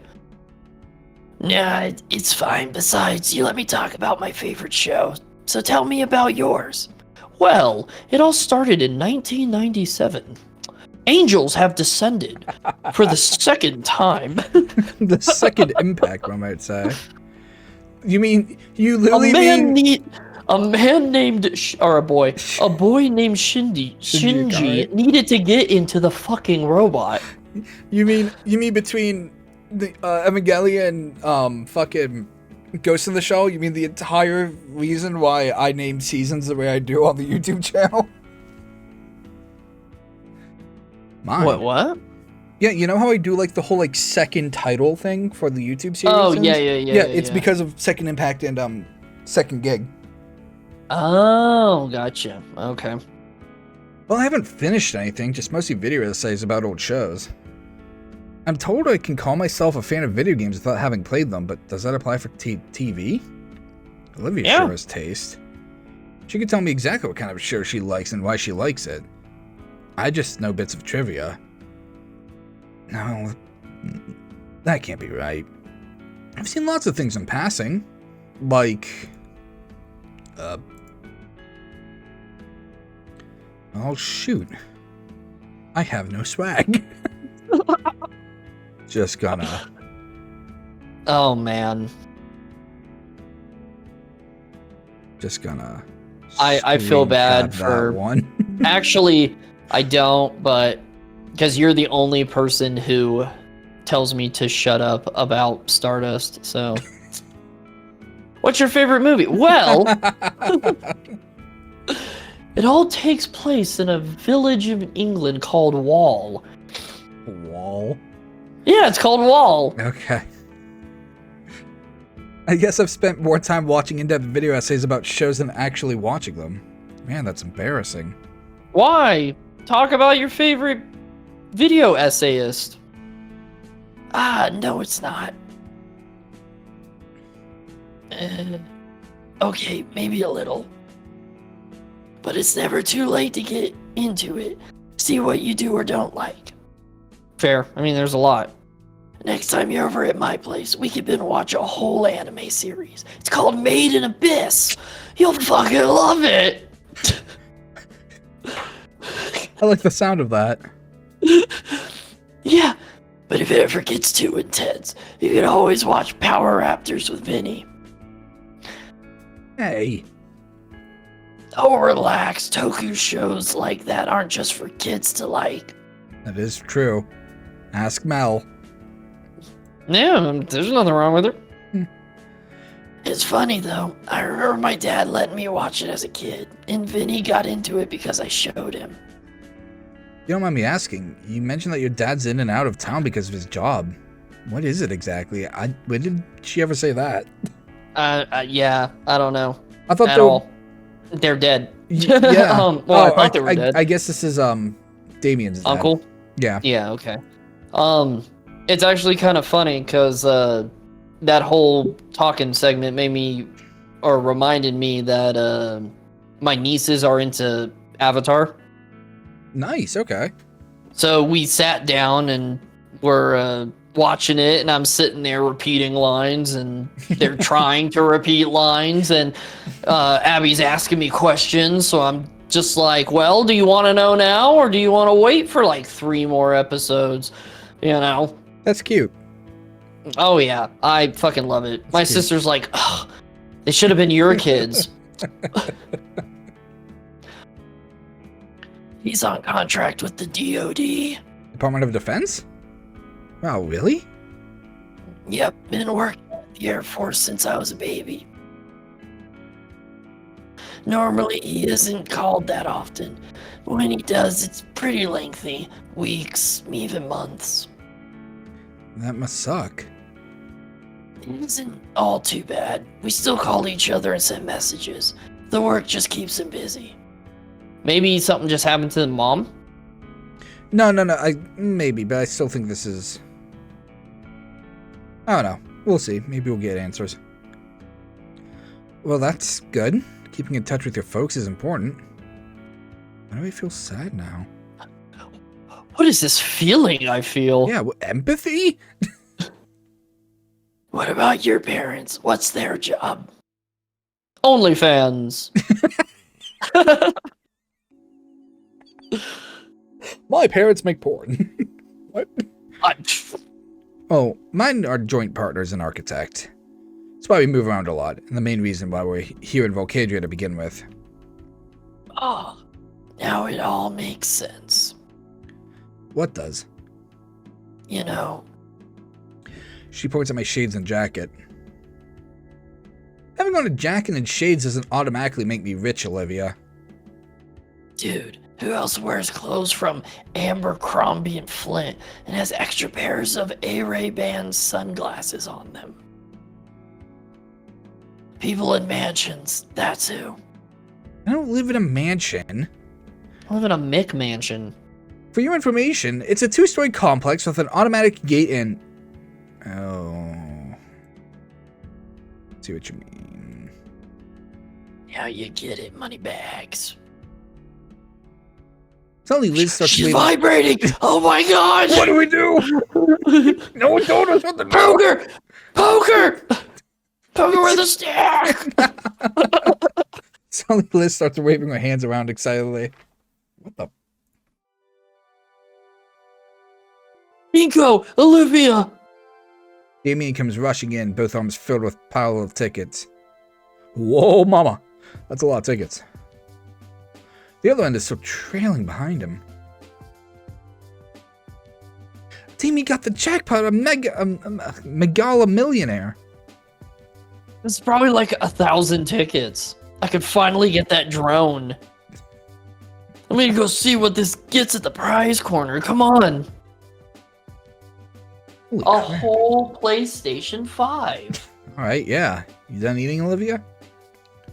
She takes a basket of chicken strips and pushes them back from the table. Yeah. Yeah. I roll my eyes and follow behind Damien to the prize counter. They got the fish! Get the ducky. Yeah, get the duck. Or chicken. Could be a duck or a chick. Probably a duck, though. But... He plops his winning stash on the counter in front of an unamused clerk. So what'll this get me? Thing of gum. Yeah, it's just you gotta go to the ticket counter first, bucko. Ah, damn. Nearly forgot. Rushes off to get them counted and look over the options. There's a few old games up on the top shelf for several thousand. What's the exchange rate supposed to be? Below me in the glass counter is a bunch of candy and small plastic novelties. There's also a lot of joke items, whoopee cushions, hair horns, things like that. In one corner is a series of licensed and generic plush toys hanging. What do you think you'll get? Probably the mini RC car? No, maybe that plasma globe. He's going to get a handful of candy and let us have the rest. You think so? Alright, I'm back. He hands the ticket over. I spot the number 1247 printed on the ticket. Dang, that's enough for one of the plushies on the wall. Let's see. I want... Hey, how about that? He points to a small foosball table on the top shelf. The clerk glances up at it and back. That's gonna be like another few thousand. Ugh, Oh, you know what? I need to do damn my it. customer voice. Chewie always says I have a customer voice when I talk to, like, guests. Okay. So it's just, I don't even know what it's just, hi, what can I get for you? That's gonna be like another few thousand tickets. Ugh, damn it. Well, I'm out of ideas. I guess I'll have some of those then. The clerk gets a small bag of chocolates from the display. Yeah, everyone has a customer service voice. So, yeah. But you probably use it a lot more since, you know, Yeah. you work in customer service. Ooh, boy. But I mean, I use my customer service voice whenever I have to talk to clients for the first time. So, like receivers or shippers. Right. Yeah, it's just that polite mask that we put on for society so we get what we want. Like, people don't want to talk about it, but that's pretty much it. It's do not be confrontational and, you know, say the right things to get this over with as quickly as possible. You guys can have the rest. I don't really need anything here. Nothing's really speaking to me either. I might want something. Olivia scans the corner. Still enough tickets for a medium prize. She might be going for a paddleball or something. Whoa, look at that. She points to the plushie corner. The blue slug thing? I'll call him Melon. No, next to it. Well, now on makeshift.com. Uh-oh. There's a weird dark green thing hanging in the corner. I want it. Maybe one of its kind. His fucking face. I kind of want to drop kick it. That one? I don't know. Something about it really makes me want to, I don't know, drop kick it? Tie it to a firework and set it off into a deep fryer? Yeah, I was just thinking the same thing. You guys are rude. I'm not saying you're wrong, though. He looks like he's the reason we have taxes. I hate its face. He thinks he's better than all of us. Yeah, I've gotten used to it. It's been around for years. Tell it I hate it. That makes me want it that much more. You don't really want it, right, Olivia? Wow, it's just like me for real, for real. Her eyes are bright and wide. She's in love. Whoop, whoop, whoop. I love him. The clerk hands her the stuffed toy and she looks deep into its beady eyes. A true Beanie Baby. Yeah, just like me. It's cute. It's Giratotus.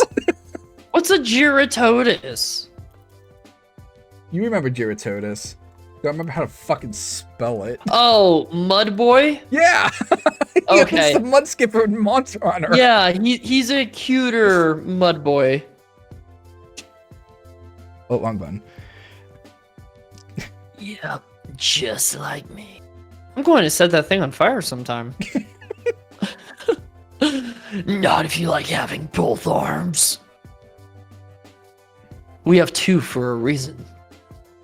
The argument continues for several minutes.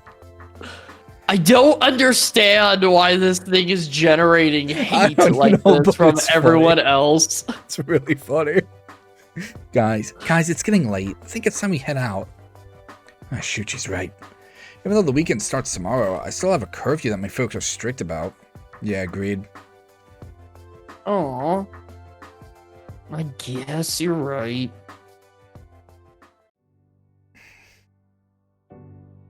On the way out, Damien stops and breathes in deeply. You know, this was a lot of fun.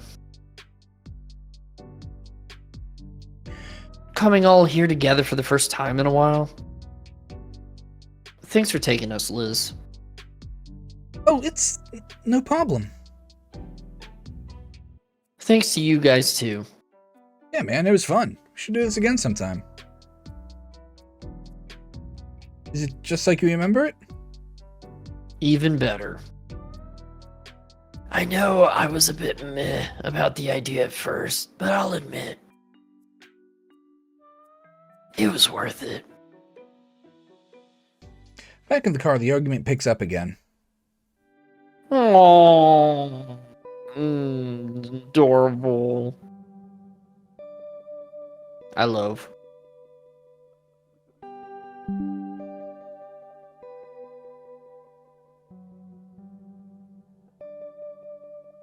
Oh. Yeah, it wouldn't let me. It'd give me all that crap if I tried. Hang on. Let me... Oh no, I just went to that side. That's alright. I can snag it from you later. Okay. I'm just saying, you should try hiding pencils in its ears until they come out of the other side of its head. If anyone hurts him, I'll kill you. Stares with phase of intent back at Damien. Okay, let's not get into fratricide over a plush animal. Olivia hugs the wretched thing tighter. So, Inko, you want me to drop you off at your place? Oh, dang. Yes, please. I hadn't thought of that. Quickly sent Liz the address of my house, which she puts into Google Maps. Buckled in, we head out of the parking lot and onto the main road. Entering the freeway, we pass by the city, now illuminated. The early fall sunset bathed the cars into a warm orange. And as we make our way home, find myself recalling all the spots Olivia had highlighted. Wanted to ask her again, just so I knew for sure, but seeing her rest peacefully gave me pause. I suppose I can ask her another time. Better to let sleeping gators lie. Wait? Let her rest. We had fun. Now she's tired, and that's all that matters. I know Olivia mentioned that the place was updated, but I'd be lying to myself if I didn't say it looked a bit too grimy. Just hope I don't get sick. Yeah, I got sick. I've been completely out for the whole weekend, sick like a dog. Must have caught it at the arcade. At first it was just a slight headache and a stuffy nose, but by Sunday it felt like my bones were made out of paper mache. Couldn't even go to school today. Man, this sucks. Should have ignored the signs. The rapid weather change isn't helping at all either. Between the pollen and chills. Worst part is, I'm falling out of practice. I tried on and off every hour to watch a drawing tutorial, but within minutes my consciousness is overtaken by a fog and I retreat back to bed. At this rate, I'm never actually going to have the skill people thought I had at the beginning of the contest. Between the sunlight obscuring clouds and my own bouts of unconsciousness, it feels like I've been sick for weeks instead of just days. I would have asked my parents for some help. They still had work, and the most help they could be was simply calling into school to let them know I was sick. There you go. Enjoy Big that. slurp. There it is! The one spoiler! Oh, okay. Well, now you know. Yeah. I finish off the cup of medicine I've made and go back to my noodles. The only reason I'm even conscious right now is because I figured some soup would help with the splitting headaches. I've made sure the pantry is stocked full of cup ramen. I shovel even more instant noodles into my mouth as I lie splay down on the couch, trying to watch whatever's on TV. Gotta watch Gundam now. Eventually I decide to set the salty goodness aside in favor of scrolling through the notifications on my cell phone. Of course I got a few dozen from Damien. Bless his heart. He's been giving me hourly play-by-play of the school day. Got a few messages from Liz too. She's also filling me in on the school day, albeit not nearly as often as Damien. Even Olivia messaged me, and I feel oddly soothed as I read her well wishes. Suddenly get another notification. There's some from Ben. It's a PDF of my homework, followed soon after by a simple get well soon animated emoji. Aren't I popular? I'll be sure to thank them in person when I'm better. Another wave of fuzziness washes over me, so I pop a few flu meds and chase it down with another gulp of lukewarm chicken broth. 3 days of being sick as a dog, and it's only occurring to me that I haven't seen any sign of... Huh? I thought we got my grocery delivery today. Or was that yesterday? Whatever. I push myself upright on the couch torn sick bed, uncaring for all the styrofoam noodle cups of plastic wrappers that fall under the carpet.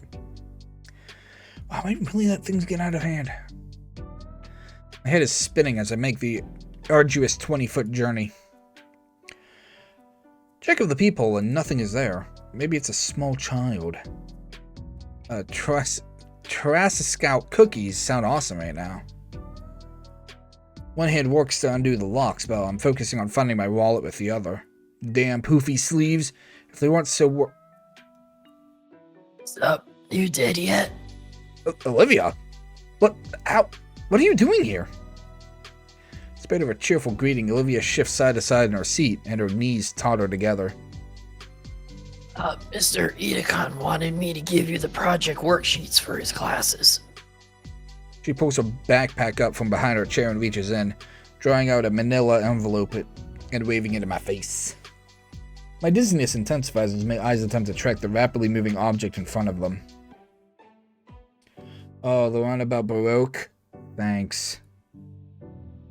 Pretty sure Ben had just sent me those as a PDF. She snorts and let the packet go, my hands fumbling to catch it before it hits the floor. Without batting an eye, Olivia pushes past me, as if wandering into someone's house is an everyday occurrence for her. Come on, the project isn't gonna finish itself. Huh? She's already wheeled herself to my couch and set a backpack on the coffee table. Yeah, figured you could use some help on it, or... And balks at the amount of junk I'd left. Good nose crinkles, hard to tell from so far away. Damn, Nico, you live like this?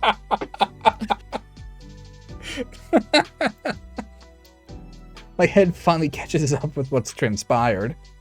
Olivia's here now. Cool. Wait, what is this on the onset of vertigo? Guess I was standing upright for too long. Only managed to stay up just enough thanks to the support of the wall. What? Just how sick are you? Pretty sick. The disgust that was on her face is wiped away as she looks at me. Oh, I wonder why. Why is my floor coming at me? Okay. Why is my floor coming at me? Owie. After my impromptu tumble, Olivia had done her best to pull me up and get me to my couch. My robe did make it easy to drag me across the smooth floor of my house. Okay, forget the project. What project? Attaboy. I can't tell if the dizziness is new or not. Livy's already started picking at the trash mountain, moving what she can to her grocery bag. Watching her with my vision going fuzzy only intensifies the vertigo. Guess I should take more of my medicine. I grab a can of soda from the half-empty case on the table, along with a bottle of cough syrup. Psst. I append the can and bottle into the glass I've been using all weekend, watching the delicious mixture slowly become my, panacea. Giving the glass a good swirl to ensure the best final product, I grin and gulp down my alchemical masterpiece. I don't get the finish of the drink, however, as an olive green tail slams my midsection and makes me spit up the drink all over myself. What are you doing? No wonder you've been sick as shit. What? I read online that it makes the medicine go down easier. Nico, you've been drugging yourself with fucking purple drink.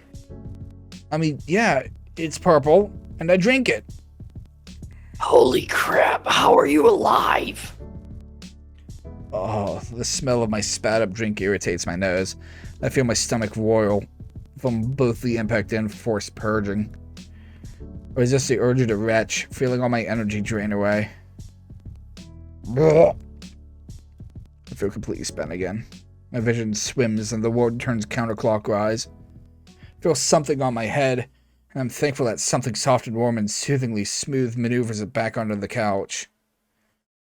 The blackness of my shut eyelids returns to the uprightness of the world, and the numbness I'd grown used to overtakes my limbs.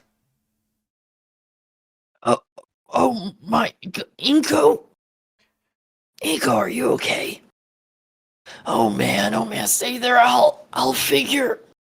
Livia's voice is drowned out by a growing drone of white noise. Once again, the colors from outside the window bleed and flood into my house. And I'm still without my rent money. Someone's in here still. They're bent over something. Hey, you, what's going on?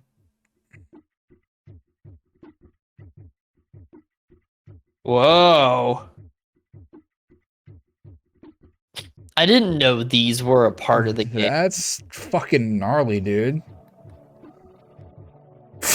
Funny Gator girl on wheels. wheels. Hang on. I'll try to help you out. So big hugs. I want a hug. What's going on? Who is this? Where's Lucy? Where's my daughter? If a man came from monkeys, then how does Coach Sully exist? I'm gonna fucking save. I want to come back to these choices, honestly. We're gonna go with the fucking obvious Snoot game reference, because why not? Or do you want a Wani hug? Well, I mean, you did want to do Snoot first. Okay. Don't say anything. You're completely incoherent. Incoherent. That's my name. Before I can say anything, my being fades into the void. Oh god. My head, what year is it? Blump. I sit up and glance around the room. Mom and Dad aren't back yet. Okay. Usually we don't, but...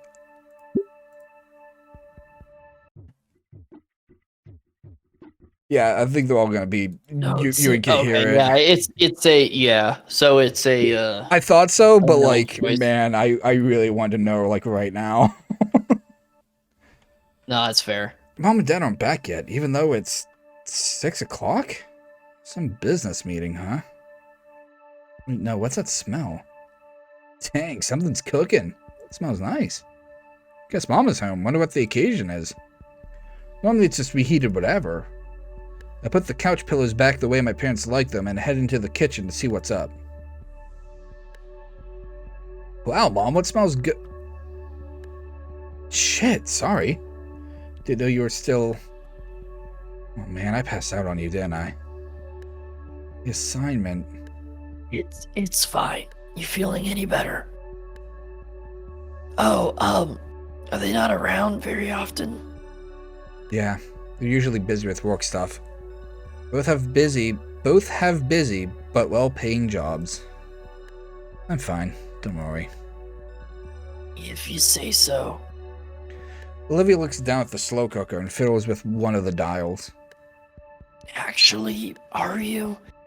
Do you really not have anyone around? No aunts, grandparents, no nothing? I shrug. Like, my mom's gone, and my dad's a whole nother story. But at least he stuck me with the pains. Okay, so Yeah, so I think... Dad is in the Department of Defense. Yeah. In that way, I guess you're worse off than me, somehow.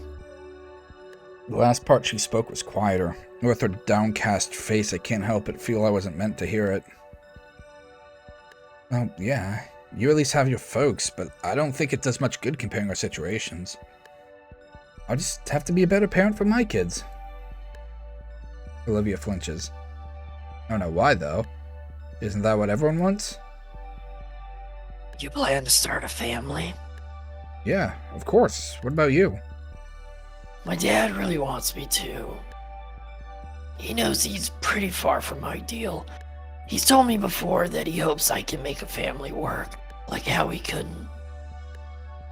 It'd be nice, but I mean, it's probably not gonna happen. I think it can. You like me for real, for real? Well, after you collapsed, I panicked. I had to call Aunt Mrs. Payne to ask her what to do. If I should call emergency services. I don't know why you can't just call her Aunt. She said when this happens to Damien, she just makes him shepherd's pie and waits for him to sleep it off. I had to root through your fridge to find out you have jack shit in terms of ingredients. And your appliances, too. I thought a place as obscure as this would clearly have an air fryer. But all I could find was a slow cooker, so I threw the vegetables that hadn't expired into it with some stock. Should be good for your sinuses, at least. I vaguely remember something along those lines. Stepped closer to Olivia, peering into the glass window of the cooker. I didn't even know we had half of whatever's in there. Really? Why would your parents buy this kind of stuff just to let it rot away in the fridge? Calling me out. My mom does like the cook. You're like not home like 4 days, 5 days of the week. I know. I wish they sold some ingredient stuff in smaller packages. My mom does like to cook, but she doesn't do it very often. I wish she would. The green gator snorts. You know, I'm only spoiling you because you're sick. It's not that, I just miss dinner, you know? Sitting around the dining room table and talking to each other. We don't really do that anymore. Except maybe on holidays. Olivia winces. No kidding. Sorry to pry. Can't help but sigh as I think about my lackluster relationship with Mom and Dad. It's alright. Anyway, I didn't take you for the culinary type, Olivia. The awkwardness of just standing and staring gets to me, so I choose to take a seat at our island table. Man, these chairs are surprisingly comfy. This is actually the first time the table was even used since we moved in. Thinking about it, Olivia's given me a lot of firsts now. Kinda wish Mom would make dinner again, like before she got that promotion. Olivia hums to herself as she moves towards the fridge, pulling out the egg carton and scowling after checking it. How often do you get groceries, Inko? I ordered some earlier. Actual groceries, not that junk. Oh. God, that's such a waste of money. Imagine if you could cook the food you like. I tried to, Yeah. My head starts to get a bit lighter. Though now I can practically taste the salivating smell coming from the cooker. Is that why you're in home ec? There's another low hum from her as she considers something. I wanted to be ready when I had to have a place of my own. And it's actually relaxing. Just keeps my mind and hands busy when I'm alone. Plus, it's either this or, you know, brother up Mrs. Payne all the time. Oh, bother. Yeah. The cooker pings, signaling the stew is finished. Mine doesn't have a dinger. When Olivia takes the lid off, a cloud of steam erupts with a rich aroma of cooked meat and vegetables. Can you grab us some bowls? I'm guessing they're in the shelves above. I nod and get up, moving around the table to the shelf with all the bowls. I give the top a quick dust check, sticking it back in and taking the two under it. Olivia already has the ladle ready, stirring the soup slowly. Set the bowls down next to her, and she ladles in servings for us. Get your money bags back to the couch. You don't want to eat at the table? I can't. What the... Oh. The island table doesn't really have the space for her chair to fit underneath. Plus, I want to enjoy this with some quality entertainment. I figured we could watch something together on that big flat screen you've got. That's okay, right? Sure. I carry both bowls back to the couch, seeing the entire living room has been cleaned up. Man, I really need to make this up for to Olivia somehow. Just watching something doesn't feel like a fair deal at all. Give her a hug. Not only cooking, but even cleaning up after. I'll find a way to repay her. I set down our dinner on the coffee table. Before Olivia can say a thing, I place both hands on the corner of the couch and push.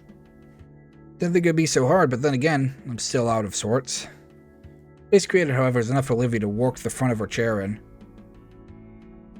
Olivia gives me an appreciative nod, then angles her chair in a way to let her use her tail and the couch's armrest to pivot herself onto it. Thanks. Give Olivia a small nod and a smile as I grab my spoon off the table. Getting closer to the bowl, the comforting aroma of the soup wafts up my stuffy nose. First time I'm getting goosebumps that aren't caused by cold flashes. Get a good spoonful of Olivia's homemade recipe, or remedy even, making sure to get some meat and vegetables as well. Still piping hot, I blow a bit of air on the spoon to cool it down. Let's see. What? Hey, the last thing I need with this fever is a second-degree burns all over my tongue. Whatever you say. Once I feel that it's sufficiently cooled, I slurp up my first spoonful. My dry, tired eyes close in bliss as the flavors wash over my taste buds, firing them all off like fireworks. Describe it as just being good would be a severe understatement. The stock is rich and hearty. The meat is well cooked, it could easily fall off the bone it came from. And the vegetables gave it a nice aromatic touch. All of it well seasoned and spiced. It's like I'm experiencing this, the scene from Compatui. Compy, by the way, is what this... Compatui is... Compatui. So compies are what the little small things are called. That attack in Lost World, yeah. Compies, yeah. Okay. But yeah, I was wondering, like, what creatures is supposed to be with Ratatouille? I'm pretty sure maybe that's what they're named. Compatui. Sensing and seeing the different flavors move and dance around in my mind. For a brief moment, I forgot all about my fever and only felt the warm presence of the soup envelop me in like a cozy blanket. Is it good? Like a record scratch, I'm taken out of my experience and brought back to the earth by the Baryonyx's voice. I look to see Olivia giving me a questioning look, idly crunching and munching her soup. I also realize that I'm sunk into the couch, my arms to the side like a ragdoll's. I felt like my body was weighed down from both my sickness and the soup. Guess I got lost in the broth. Wow, Olivia, this soup is amazing. Olivia rolls her eyes at my enthusiastic compliment, but lets out a tiny smile. Ah, it's nothing. I just threw shit together in a pot and called it food. Anyone could do that. Calling you out. Olivia looks away, once again cutting herself short. With weak strength, I lift myself up from the couch's gravitational pull to better look at this shining scaly. I'm serious. This is the most delicious soup I've ever had. Olivia moves her head back closer to me, but still avoids my gaze, her smile a little weaker. Alright, I get it. Don't have to make it sound better than it is. It's just helping out your flu. I'm not saying it's because of the flu. Honestly, you have a real talent for cooking. Olivia turns towards me, her smile so small but filled with honest joy. You really think so? I nod, even as the soothing warmth of Olivia's soup settles in, and manage to return a meek smile with my own tired one. I know so. I always dart around for anything else to focus on, desperately trying to redirect her fluster. She shakes the flush off her face and checks around for her bag. Well, I'll get going. Going? Thought you wanted to get caught up on your shows. Well... The remote's right there. It's the least I could do after your help today. What were you wanting to watch? She has the remote and the oversized screen on the wall. A few things. Nothing in particular. I remember you asking last month for some recommendations, so I've been thinking of a few you might like, but if you're still sick, I don't want to. Last month? I know. How long were we out? No, because he's been sick through the weekend, and then today is Monday. I think maybe I don't know. It could have been an error. Yeah. I'd love to see what you have. Yeah. I'd love to see what you have. The parents probably won't be back to hog it for another few hours, if they come back tonight at all. So it's a pretty good time. You really sure? Sure, I'm sure.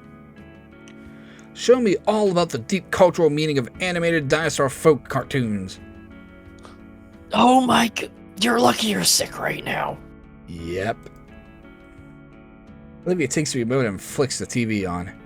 After getting over the initial shock of the screen being taller than she is, she navigates to a streaming site and picks some colorful series I'd only seen in passing. This one has a rough pilot, but it gets better a few episodes in, and the animation is top-notch. Mm-hmm. She flips the first episode on, and an establishing fight scene unravels while Olivia moves back by the couch with me. Then, to my surprise, she hefts herself out of her chair and into the cushion next to me. Move my arm out of the way to make room. Oh, sorry, should have asked. Of course you're welcome to sit. I know, but thanks. We focus back on the show. Well, I do. Livy's glancing my way after every joke and expensive shot to analyze my reaction. When it's not for that, it's a forewarning that something a bit cheesy is about to happen. Eventually, for the first episode closes, the heroes are ready to begin their journey for real in the following one. The credits scroll and Olivia swishes her hair aside with her fingertips. So, yeah, it's pretty good, I guess. I don't know. What do you think? I liked it, yeah. Really? Well, they got a whole season. You want to see more? Hell yeah, I want to watch Hell's Paradise with you. Wait, didn't you say you wanted to catch up on your shows? This is the pilot episode. She fumbles the remote in her hands and she has to catch it midair. Well, yeah.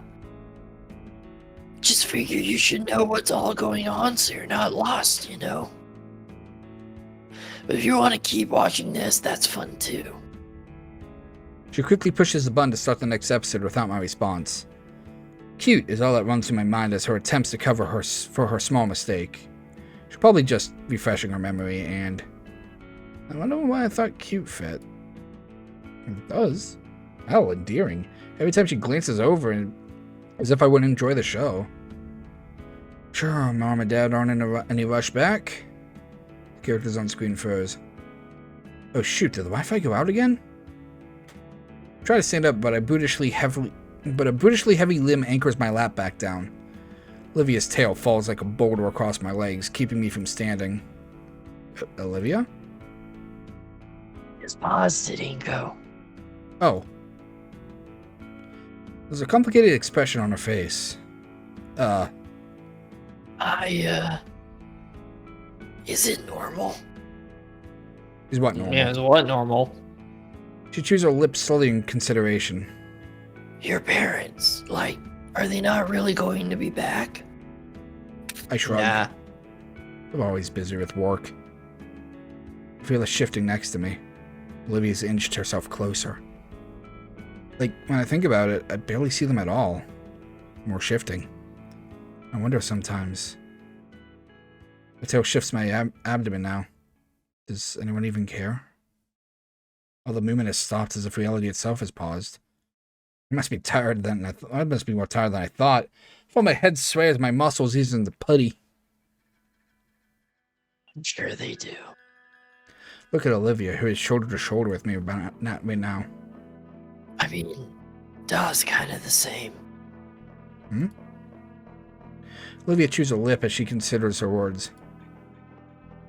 He's always busy too. The whole reason I live with my godparents is because Da has to travel for work. So he doesn't... Stop myself as I see the faint wetness in Olivia's eyes. Sorry. Her eyes closed and a somber sigh escapes her lips. No, it's fine. I get it, Inko. There's a silence hanging over us now. I copy after the sweet girl next to me, letting my eyes slide close and a sad breath loose. After some time, she breaks the silence with soft and tender words. Of course your parents care. Just like Da, why else would they work so much? But what about me? What's it just how pathetic that sounded? It's for you, you doof. How else could you afford all these nice things? Words go quieter as time goes on, and my body sinks into numbness again. Doc cares enough to work for my sake. Enough to talk my godparents into letting me live with them. They didn't have to, and yet I'm burdening them. My mind connects the dots. Mr. Halford talked Randy and Sophie into it? Which is why I have to be able to live on my own as soon as I can. Because if they don't want me there anymore, that's it for me. I called you so happy they were to have Olivia rejoin the party. They wouldn't, though. They love you, like Damien and Vinny. She shakes some morose thoughts from her head and then looks at me with serious moonshade eyes. Anyway, you should do the same for your parents and yourself. No. My world goes horizontal, and I find my head atop the comfiest pillow I've ever felt. I nod, and the nod becomes a nuzzle into said pillow. Above me, Olivia yelps. I try to turn and see what's wrong, but something falls atop my head and that keeps it in place. Thing. A soothingly cool something rubs across my head, drawing me further and further into a restless peace. Along with a gentle caress, a deep vibrato emanates from somewhere, resonating in my tired mind. Okay. With a lulling touch and tone, my eyelids grow heavy. By the time I wake up, Olivia's gone. Check my phone for the time, only to realize it's 4 in the morning. Can't help but groan as I sit up on the couch, but instead of feeling horrible like I had the past few days, I felt surprisingly well. There's no doubt I have Olivia to thank. I might even be able to go to school today. Wonder if any of that soup is left. She probably left it in the fridge, right? Shuffle over to the appliance and open up the door, allowing my eyes to adjust to the light. It only takes a second for me to spot a Tupperware container filled with a delicious meal. Nice. I'll have to ask her for the recipe sometime. Okay, this is probably gonna be the closest we get to, like, a chapter select. I know. I was waiting for like a date. Yeah, that's what I was waiting for too, but it's like, okay, we're probably not gonna get it. Yeah, no, that's fine. I think we'll just scroll back to, yeah, by the time I wake, Olivia's gone. Cool. Cool, indeed. Ugh, Well, that was Needed me some Wani. nearly 4.5 hours of Wani. damn, this game's going.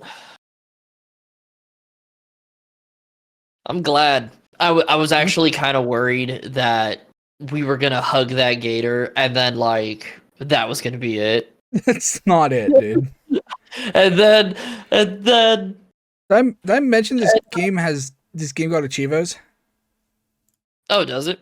Yeah, this game got Achievo. Well, yeah, because we got the Achievo for hugging the gator.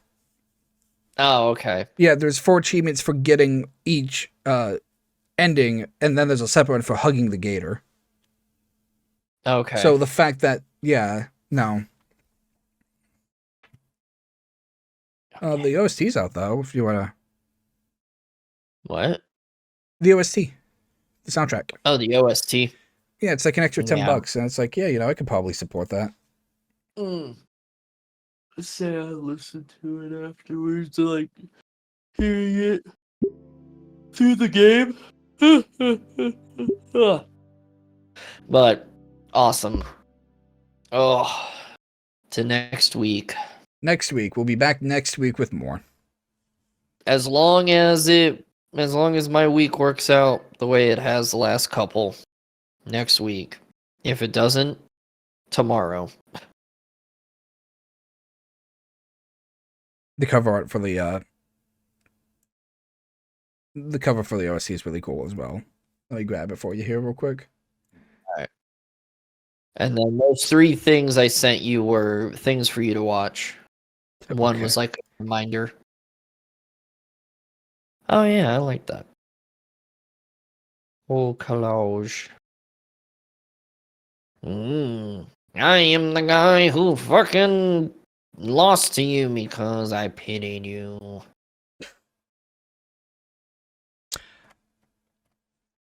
I mean, hey, Goober had at least enough courtesy to fucking apologize. Who? The dude, the Goober. The Goober. Yeah, the video game guy. Oh, yeah.